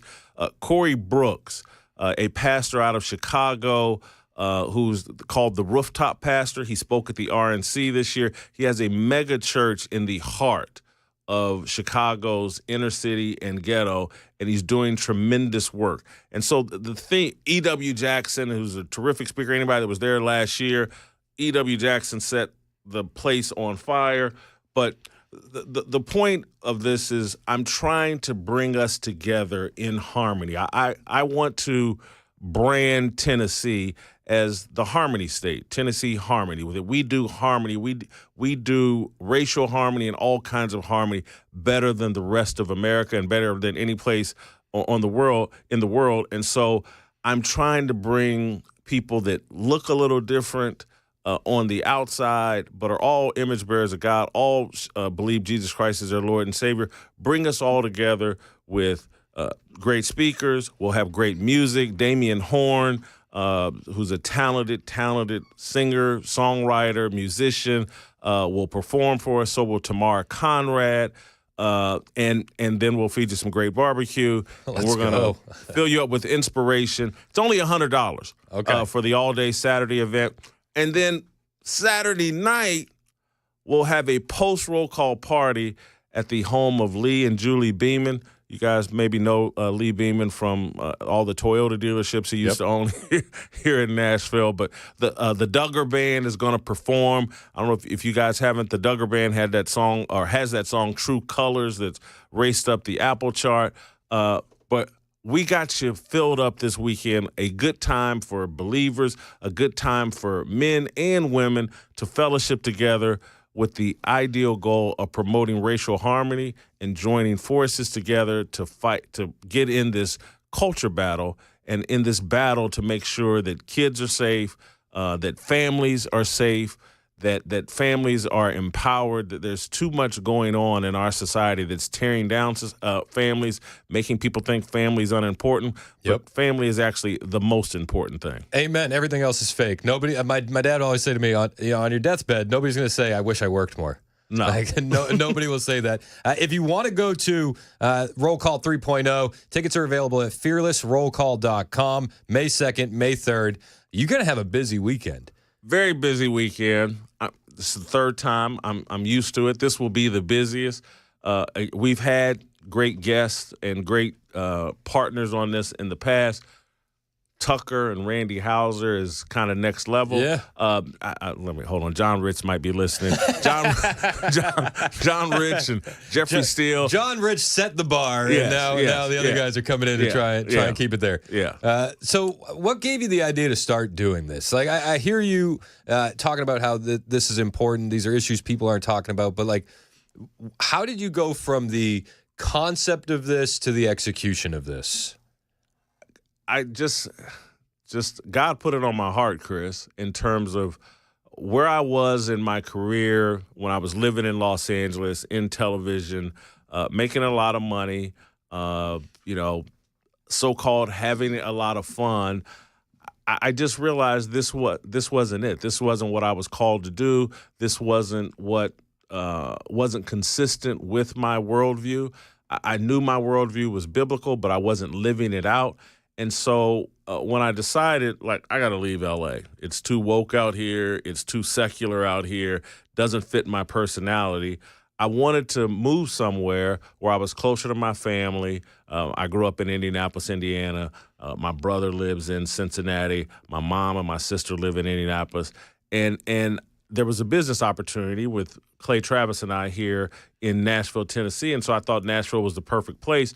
But this goal of promoting racial harmony has been my passion since I was probably 6, 7, 8 years old. And so I just figured out I love music. And so this city fit my personality, even though I wasn't a country music fan. Yep. I just love music, and I love how people come together in music, in celebration. You know, I feel like there's only two things left we don't really argue about: good food and good music. And so I figured I could use good food and good music and the celebration of Jesus Christ as something that could bring us all together, that we wouldn't bicker about. And so I just feel like this is my mission in life, to promote the kind of racial harmony that will make America strong and make America defend its biblical founding. And yes, our founders were flawed. We're all flawed. Everybody's flawed. Amen. But our foundation was biblical, and that's what made this nation great, and it's worth defending. Yeah, and while you're fighting for these values, there are equally powerful people fighting for the opposite values. And it seems like they're force-feeding this agenda on our kids. They're force-feeding this agenda in our schools. And at a certain point, if we don't speak up, we're just bending the knee. We're allowing this to take root. Yeah, and we have allowed it to take root. Look, particularly, and my hyper-focus is on men, and like the mind game that has been played on men. And men have been convinced that, like, oh, man, you guys treated women so poorly 100 years ago, 200 years ago, 175 years ago, that if you had just been fair to women 100 years ago, things would be better today. So you owe women a debt. I don't buy that. And that's not me being anti-woman. That's me just like, hey, look, these customs and traditions we establish as it relates to the workspace were a product of necessity. We didn't have all these technological advances. There weren't, when men were being roughnecks and building skyscrapers and falling to their death or injuring themselves, there weren't a bunch of feminists saying, you know what, I want that job. Yeah.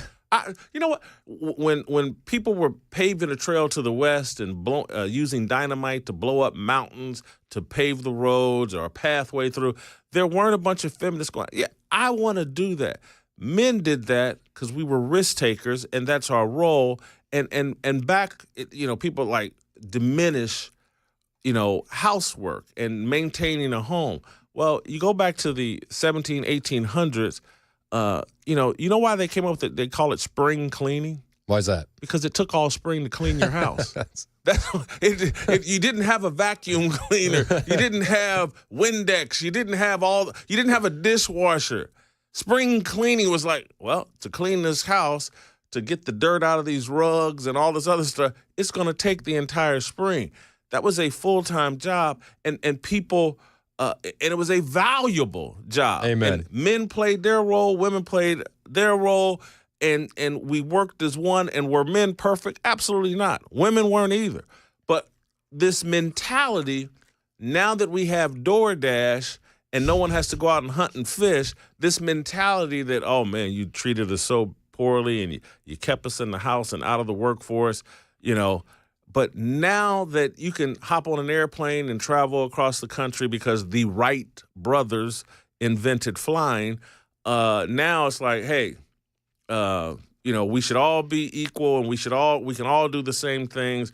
It's the technological advances that have allowed all of us to live in a level of comfort and privilege that previous generations did. The previous generations did what they had to do to survive, and they adopted and accepted roles that were necessary for survival. And so it's like you go back in the 1800s when you got to farm and hunt, and it takes a lot of people to maintain a home. Every baby was a blessing. Yep. People weren't sitting around going, oh, man, should I kill this baby? Should I abort this baby? They're like, oh, man, we got a baby on the way. That's going to be more help. That's going to be a blessing to my family and my home. And it's not so our whole mentality has changed, and we're trying to apply our reality today to what was going on 100 years ago, 200 years ago, and we need to quit. And that's why men need to quit apologizing, quit feeling like they owe women a debt. We have shorter lifespans. We, in unbelievable numbers, go off and die in wars. We sacrifice our lives for the betterment of women and children. It's been a fair exchange, or what was transpiring in the past was a fair exchange. And I know, I watch Mad Men, and I know that, Roger Sterling and Don Draper, I don't know if you ever watched Mad Men, but weren't the greatest guys in the world.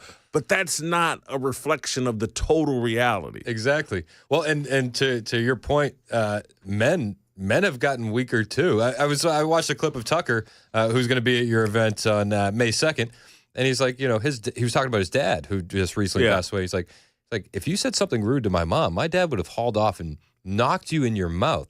There was also a different level of protection that men were walking around with for their family, for their wives, for their kids. And it seems like we've lost a bit of that to the point where we're ceding territory, even down to the shows that they're watching. We're just allowing propaganda to flow into our home ad nauseum now.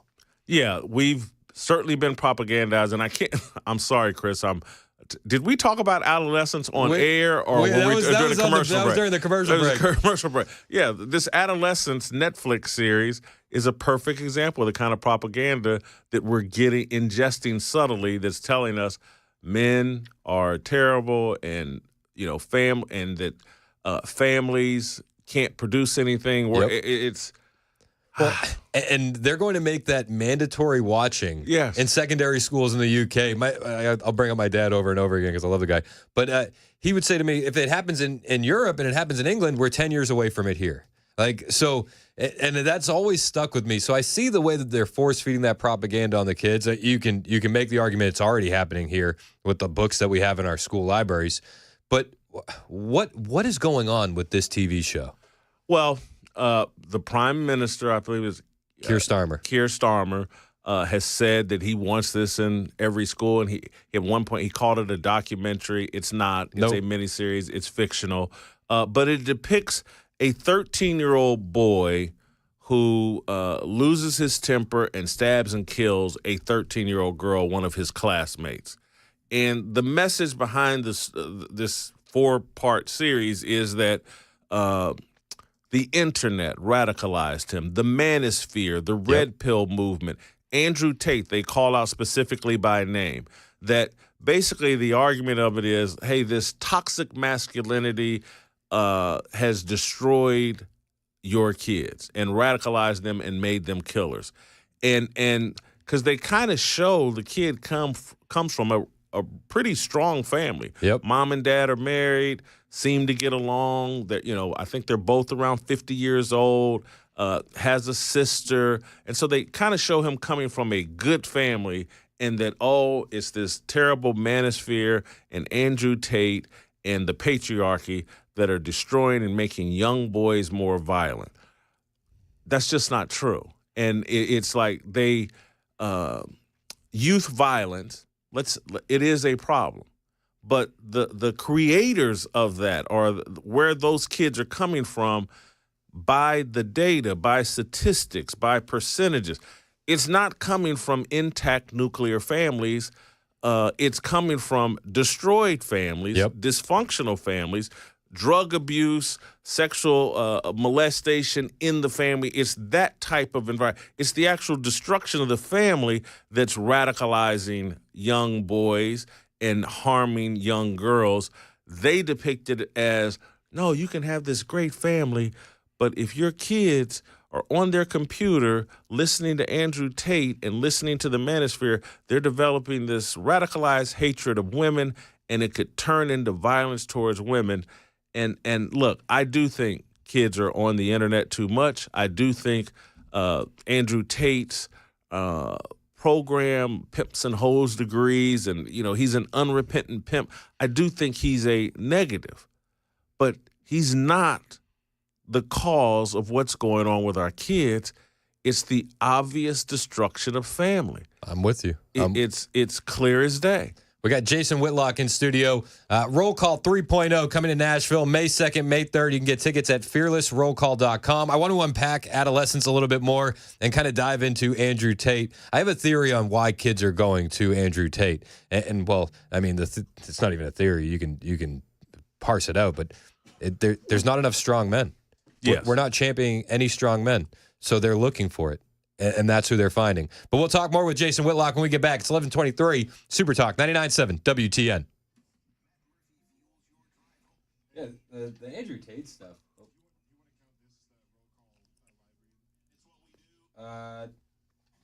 No, we'll do.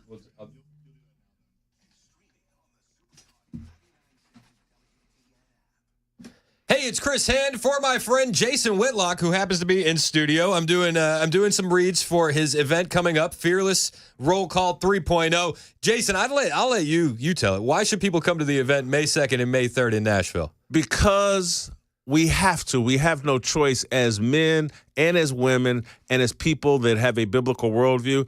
We have to come together in Christ, form allyship with each other and support each other as we take a bold stand and draw the line that we've had it with the woke culture. We've had it with cancel culture. We've had it, quite frankly, this year and every year moving forward, the demonization of white people. It's unhealthy. It's just as unhealthy as the demonization of black people, Jewish people, or anybody else.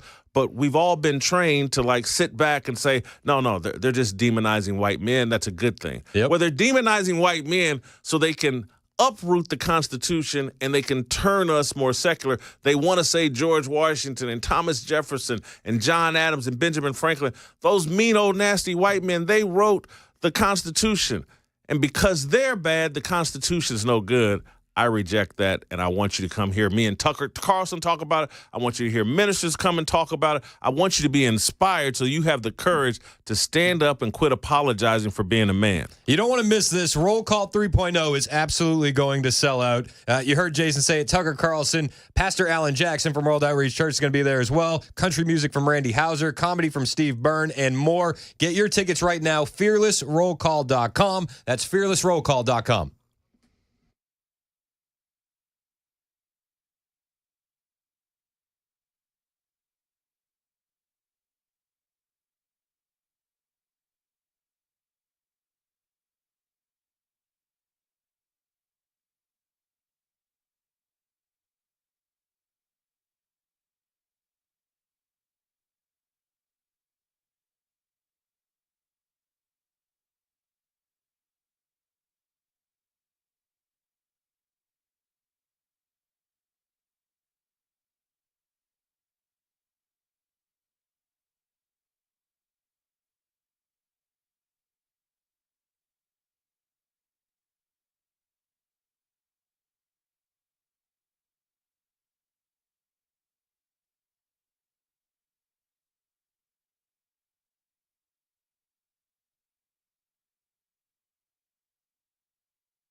The Metro Nashville Police Department has released its full investigative report on the Covenant School shooting. We'll have a report on that.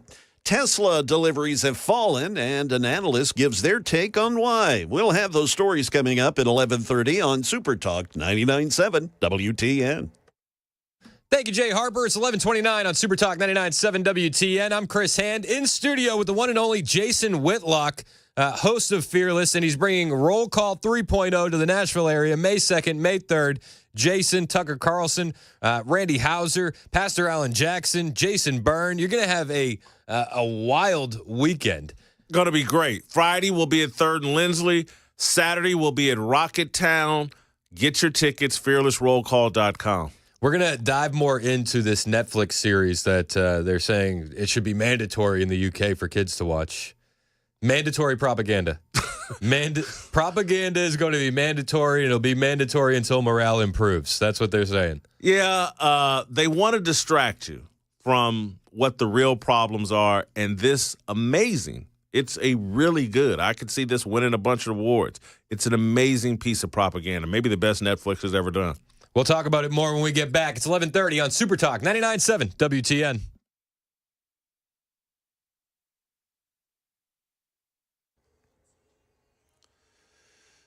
Good morning. It's 11:30, and I'm Jay Harper. With your top stories, we'll have a complete weather forecast coming up. The Metro Nashville Police Department has released its full investigative report on the deadly shooting at the Covenant School in March of 23.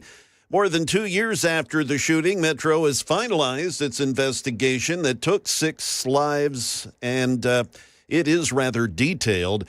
Metro broke down the more than 40-page report by summarizing the incident, providing a detailed timeline of the attack and investigation, backgrounds of the shooter and victims, what the shooter did and did not leave behind, summarizing how the attack progressed and a timeline, as well as an analysis of the shooter's behavior and motive, what the shooter isn't, other parties responsible, and the homicide unit's investigative conclusion. And here is the conclusion. Upon reviewing the assembled evidence, information, and materials collected during the investigation, no evidence was found to suggest anyone other than Audrey Hale took any part in the planning, preparation, or execution of the murders at the Covenant School. No evidence was found to show anyone aided Hale after the fact by concealing, destroying, or otherwise manipulating evidence and information related to the crime in a manner that would hinder or negatively affect the investigation. After conferring with attorneys at the Davidson County District Attorney's Office, they confirmed no information or evidence currently exists to suggest anyone living is still criminally culpable or responsible for the murders.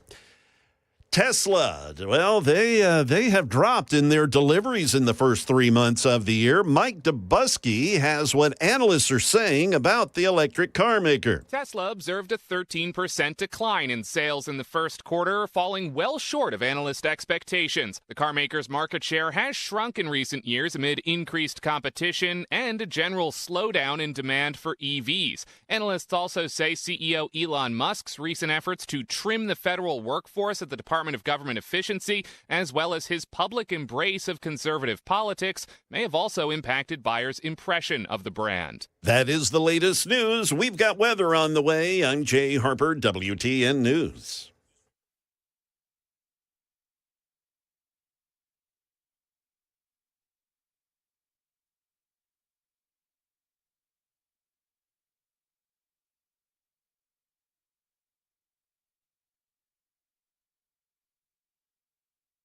Hey, it's Chris Hand for my friend Shane Ring over at Cover Nash. I talk about Shane all the time. Do you need health insurance? Are you paying too much for health insurance? These are both reasons to call Shane. Shane has over 20 years of experience in health insurance, and he's going to shop the entire market for you to find the best plan. If you talk to a call center agent about health insurance, you're not going to find the same results that you'll find with Shane. See, Shane is going to look at over 75 different companies to shop from, and he has every type of plan available in the market. So no matter what your income level is or your health situation is, Shane can definitely help you. See, these call center agents have limited over price coverage. Shane can easily be saving you 30 to 60% on your monthly premiums. I'll say that again. Shane can easily save you 30 to 60% on your monthly premiums. Some of the plans he can get you on will even pay you when you use them. It's not too good to be true. Shane can break it all down for you. Give him a call today. Tell him that Chris Hand sent you. 615-465-0023. That's 615-465-0023. Or you can always hit his website, covernash.com, to book an appointment with Shane Ring.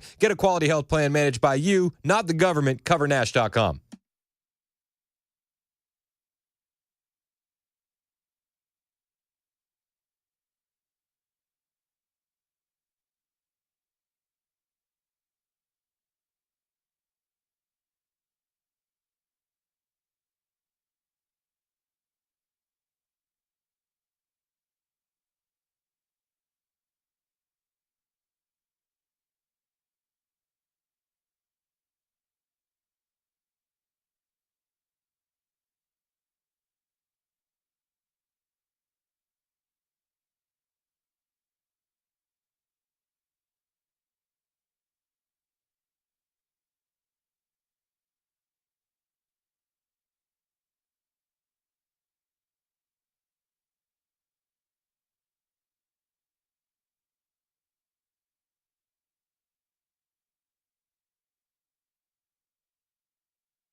$37 minutes past the hour. Super Talk 99.7 WTN. I'm Chris Hand. The show's brought to you by Better Water LLC, water filtration systems, water softeners, betterwater.com.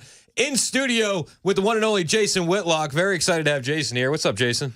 How are you, Chris? Great to be here. I am good. We got Roll Call 3.0 coming to the Nashville area May 2nd, May 3rd. Yourself, Tucker Carlson, a gang of others. Tickets available at fearlessrollcall.com. And it's going to be a wild weekend. It's going to be an amazing weekend. And, you know, previous years, everything has been all about men. And some of the men are, hey, could you do something for our wives?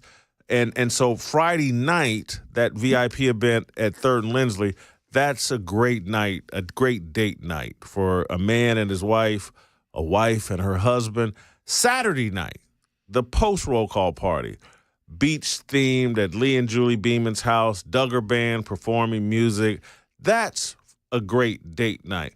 Saturday during the day, it's for men. We're going to inspire men. We're going to encourage men. We're going to inform men about what it is we need to do and what types of stances we need to take. But, yeah, it's going to be an amazing weekend. Friday at 3rd and Lindsley, Saturday at Rocketown, and then Saturday night at Lee and Julie Beeman's estate in Nashville. I'm excited, man. We're gonna get a babysitter. Me and Virginia are gonna come Friday night. We're all in. We won't miss that. It's gonna be an absolute party. Saturdays for the boys. I'm with that. I'm with that. And then Saturday evening we got another date night opportunity. Before the break, we were talking about the Netflix show Adolescence. Yep. And when we were texting back and forth last night, you brought it up, and I was like, I had heard of it because, Keir Starmer wants, the Prime Minister of the UK, wants to make it mandatory viewing for secondary school kids. So this is like a 6th grade and up in secondary school in the UK, as far as I understand. I could be wrong, but I'm pretty sure I'm right. So propaganda has to be mandatory. And as we were texting back and forth, you said, have you seen it? I said, I hadn't. Let me watch it. I watched episode 1. And I think the scariest takeaway that I had walking away from it was how well it was produced, how good the actors are, and how sly they were at sneaking the propaganda in at the end of episode 1, as you've kind of already started buying into characters. It's a great, believable, heart-tugging story. Yep. You've watched episode 1, and you're right. When I watched episode 1, all I kept thinking about the dad, because I knew, like, hey, the little boy did it, obviously, the story. Yeah. And I just kept thinking about, if I'm his dad, what do I do? That's exactly. How do I handle this? What are my emotions? I got 2 boys. Yeah. And I got 2 girls too. But I'm thinking about my boys, and I'm like, what would I do? And I remember I'm thinking as the crime, the interviews happening with the police officers, I kept thinking to myself, man, he hasn't embraced that kid. This kid's going through booking and he's going through all this. I was like, man, I even if my kid had done it, I was like, man, I would have hugged him so much sooner. Like, that was like what, as a dad, that's what's going through my mind. And then from there, they bring in incel culture and start working in this anti-right-wing propaganda that it's these incels that are causing violence. And it started to lose me, and I was like, "Here comes the sleight of hand." The point of episode 1 is for a mom and dad to watch it and go, "Oh, that could be us." Well, oh my, and it's to scare you and go, "Yep, this could happen to us." And then they say, "Well, if you don't want it to happen to you," and I'm telling you, it's subtle. It's never stated right out. But when you get done with the 4 episodes, you're like, hey, we got to censor these folks online. Well, we got to, or this could happen to us. Andrew Tate or one of these online manosphere influencers could radicalize my son. And what they never fully do. Now, I will say there's a conversation at the very end of episode 4, which is the final episode, where the mom and dad are sitting in their bedroom and they're replaying. Did we spend enough time with our kids? Did we do this? The dad's sitting there, I put him in soccer, I put him in boxing, and he wanted a computer, and we got him a computer. There is some second guessing, but bottom line, they want to scare the typical married couple into thinking that the internet is out to destroy their kids and to radicalize their kids and make their kids hate women. Because episode 3, and I'm sorry for being a spoiler alert for you, Chris, but did you see Nefarious, the movie Nefarious? Steve Dace put it out, and it was about some, I think, serial killer and psychiatrist. Mm-hmm. Episode 3 of this is like some kind of takeoff of Nefarious. It's the little boy and a female psychiatrist sitting in a room just talking back and forth, same way as in the movie Nefarious. And the point of all that, the kid would get excited and borderline violent and loud and scary, and the female psychiatrist would sit there calmly and try to deal with him. But it was to highlight, look at all this anger this little boy has towards women, and they want you to think, well, it's Andrew Tate's fault. And I'm not here to defend Andrew Tate, but I can tell you this. Committed parents that spend time developing, educating, nurturing their kids, Andrew Tate's not going to radicalize them. Right. And you put some biblical seeds in your kids and all that, and they're not going to radicalize your son and make him turn violent and a killer towards women. Now, if everybody prioritizes everything outside of the home, if that's the number one priority, how much money I'm making, how much square footage is in my house, how can we get a second home, how can we take the perfect vacation. And so the real priority is not that you ignore your kids, it's just they're not the priority, and making money and a 3-car garage and all that. And you kind of leave your kids to be raised and developed on their own. Yeah, that's when outside influences are going to get in. And literally what they don't want to say, and what this never addresses, just like kids are struggling, Tucker and I are going to talk about this. Young men are struggling. And it's because natural instinctive roles have been so disrupted, and all the messaging that young boys, particularly young white boys, are getting. You're evil. You're the problem. You're violent towards women. You're racist towards black people. You're the scum of the earth, and you need to ignore your instincts to be leaders and follow a woman. That's all and that's why young boys are struggling. It's not, and I'm not defending Andrew Tate. I'm not. But to point to him as the biggest problem, and this unchecked, uncontrolled feminism that is telling little boys, hey, if you want to be a girl, just say so, and we'll dress you up one, and we'll cut off your bat and balls. And telling little girls, hey, you want to be a little boy, that's fine. We'll cut your breast off. We'll put puberty blockers on you. That's the problem. We've created confusion, identity confusion, and we've sexualized kids and made them make sexual decisions way too early. Amen. That's the problem. And they've neutered our heroes. They have neutered all of the male heroes to identify with the leftist ideology, from the biggest of athletes like a LeBron James on down the line. And then they do, we were talking about the Netflix show Adolescence, but they do sneaky stuff too, where like they'll take a show from the 90s, like Rocco's Modern Life. And I'm like, oh, I watched that growing up, so I understand what it's about. My 11-year-old can watch that. Like, is it a little crude and there's a little bathroom humor? Sure. But that's fine. Then they'll wait 2 or 3 months, and a corporation like Netflix will then add a new season. And then in the new season, well, Mr. Toad's son is actually transgender. and they do this so constantly, where they lull you into a false sense of security as parents, and then they do the bait and the switch. Well, with this, I'm not sure if I agree with this criticism of Adolescence, but there are a lot of people that like, hey, man, this is an adaptation of a real-life event that happened in London. So I think it was called the Southport Murders, and that it was a 17-year-old black kid that killed a couple of little girls, stabbed them to death. And so there's an argument they're making. I'm not sure if I'm totally on board with this, but that they've swapped the race of the killer, of what truly happened. And it's this sort of subtle manipulation. It's no different, and Netflix is famous for this. And this is a different one and a different example, but what Netflix did with Ava DuVernay and the Central Park Five, and created the myth that, oh my God, these kids were forced to confess. There were these racist cops that did this.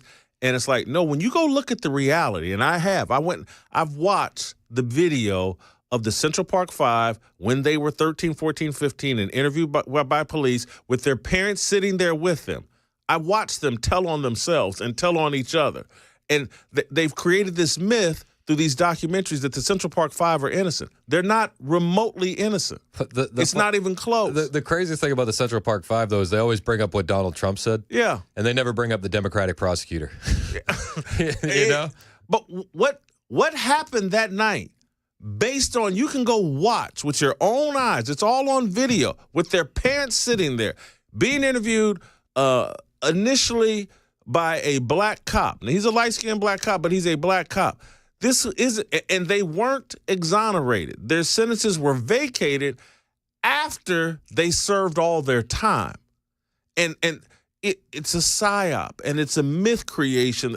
Central Park Five were these racist white cops, and this racist system put them in jail with no evidence, and it was all a setup, and they were forced to confess. That's all a lie and a myth. The Netflix is a perverse, subversive propaganda force for the left, for a secular worldview.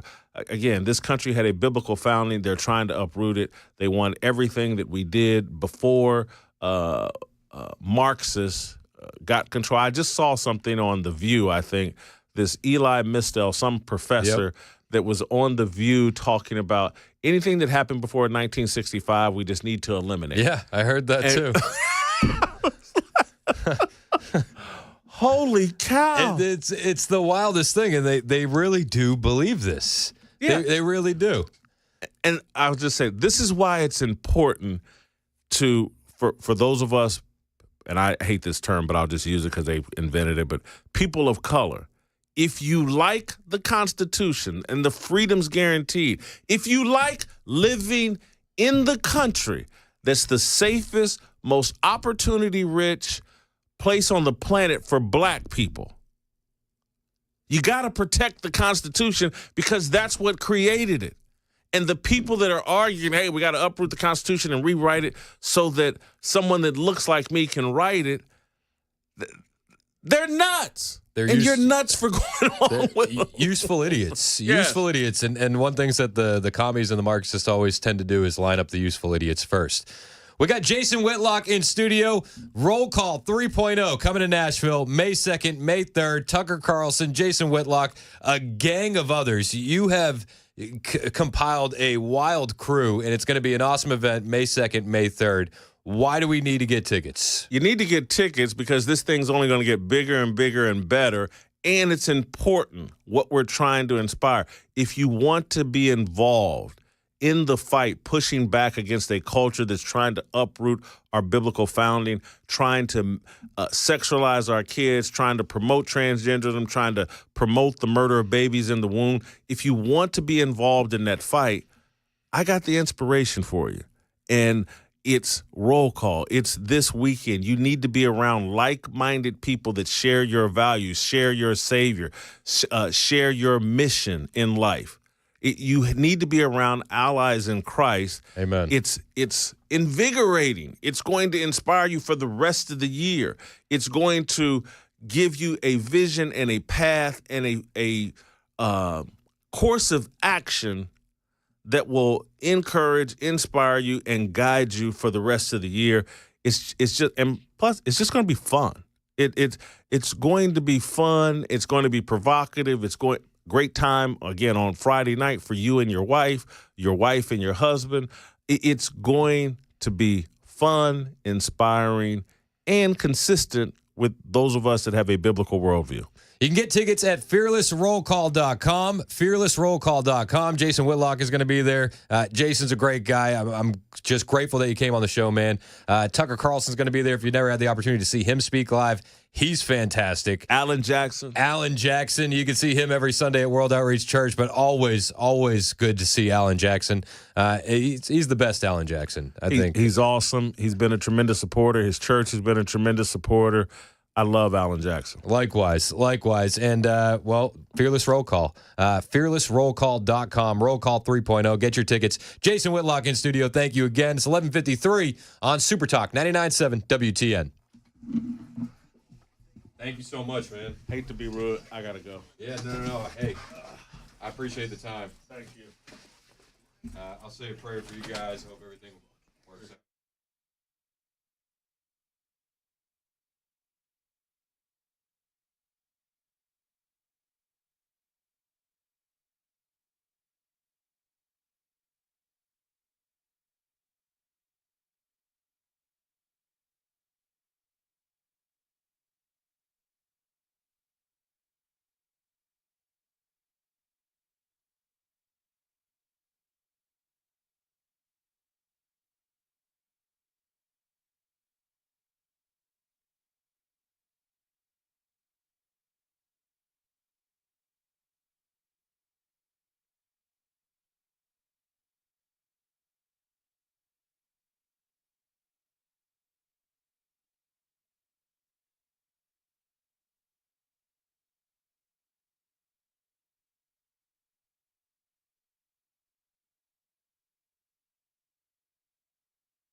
It's 11:57 on Super Talk 99.7 WTN. I'm Chris Hand. Show's brought to you by Better Water LLC. You know the deal. Chad Benson is in studio. What's up, Chad? I am Chad Whitlock. Let's talk about stuff. It's Chad Whitlock.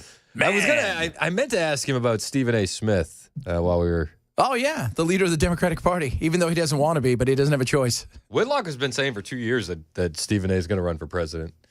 They're pushing him towards it. Yeah. Although I think ESPN tried to buy him out of that thought. You think so?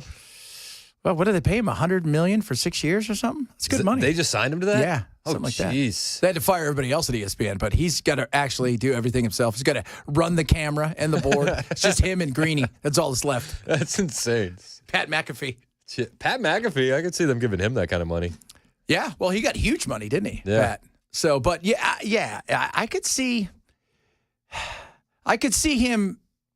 If they don't get their act together, I could see him eventually throw his hat in the ring, especially if it's a wide open field and they're floundering. Well, Jason brought up, and this was off the air, but his checkered past and his basketball history, lying about that. And I made the point, it's like, we did just have Joe Biden as the Democratic elected. Nobody cares about president. a checkered past anymore. Love Trump or hate Trump. ships Let's have be sailed, honest, right? all right? Yeah. Nobody's denying he paid a porn star. It just wasn't illegal.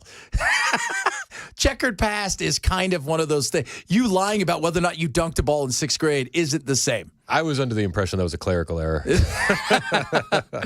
I was on Signal. That's what I heard. Is that what it was? Yeah. Did you guys pay that chick? All right, cool. Fantastic. What news stories are you paying attention to today? Are you excited about Liberation Day? Oh, you hear that? That is a groan of excitement. Yeah. That is a man who believes in the tariffs that are going to be implemented. That is a man who is... I'm not, because Liberation Day is stupid. Stupid. I love it. You already have people reacting. Israel dropping all tariffs from American products. Israel also is kissing our butt because we're throwing a bunch of people out of here. This isn't anything about Can I Israel. be honest? Yeah. When we give them billions of dollars in aid, can't no tariffs be Yeah. That should be like remember that time you guys were charging us $5,000 for, eggs or whatever? Milk? Yeah, we're going to take it off that. If you're going to accept federal aid from the United States government, you should have to have 0% We're going to tariffs treat you like on the American colleges. products. Like, with friends like these, who needs enemies? Yeah. Well, again, I don't know. Here's the thing. How long do they last? That's the big thing. How long do they last? Because they're always a negotiating tool. Well, if they're a negotiating tool, then that means they could be negotiated in different ways. How long do they last? Because if, we're going to bring back this, we're going to bring back that, well, you're going to need investment in some of those things. An investor is not going to put $1 into anything if they think, I'm going to invest in this company because you're going to put tariffs on, and then 6 months later, you decide to lift the tariffs, and I'm back to square one again. I don't know. $3 trillion of investment in the U.S. economy. But a lot of that is for stuff like AI stuff we do. We keep a lot of that stuff here. That's the beauty of the things that we do stuff. They are creating a climate where that ROI looks a lot more valuable today than it did under the previous 4 years under Joe Biden. Yeah. But here's the thing. You've got to, as an investor, and as a guy who did that for a portion of my life, investors would wait at least a year or two before they'd even think about it, because the fear of using them, as everybody thinks he is, as a negotiating tool. I don't want you negotiating with my money. Yeah. I don't want to put something in where I'm looking at, hey, building something here, and then all of a sudden you decide I'm going to lift it on these again, lift these tariffs or drop them. So it'll be interesting to see how long they stay on too. What's the political will if things don't go well, and how much are us as Americans, are we willing to change? Wanting cheap goods. That's the other thing. We're addicted to cheap crap. Yeah, we are. We're addicted to a lot of things in this country. Yeah, we got. You know what? We're always worried about, well, what's the other country doing? How about us? How about we have a big, intervention with us buying cheap crap, fentanyl, all that crap, food, for God's sakes. Make fentanyl cheap again. There you go. Chad's in next. What was that? Make America. Make fentanyl. See, we got to come up with a good thing. We need a slogan. Trump would be like, "You got to brand it, or it's not going to work." American-made fentanyl only. 1201 Super Talk 99.7 WTN.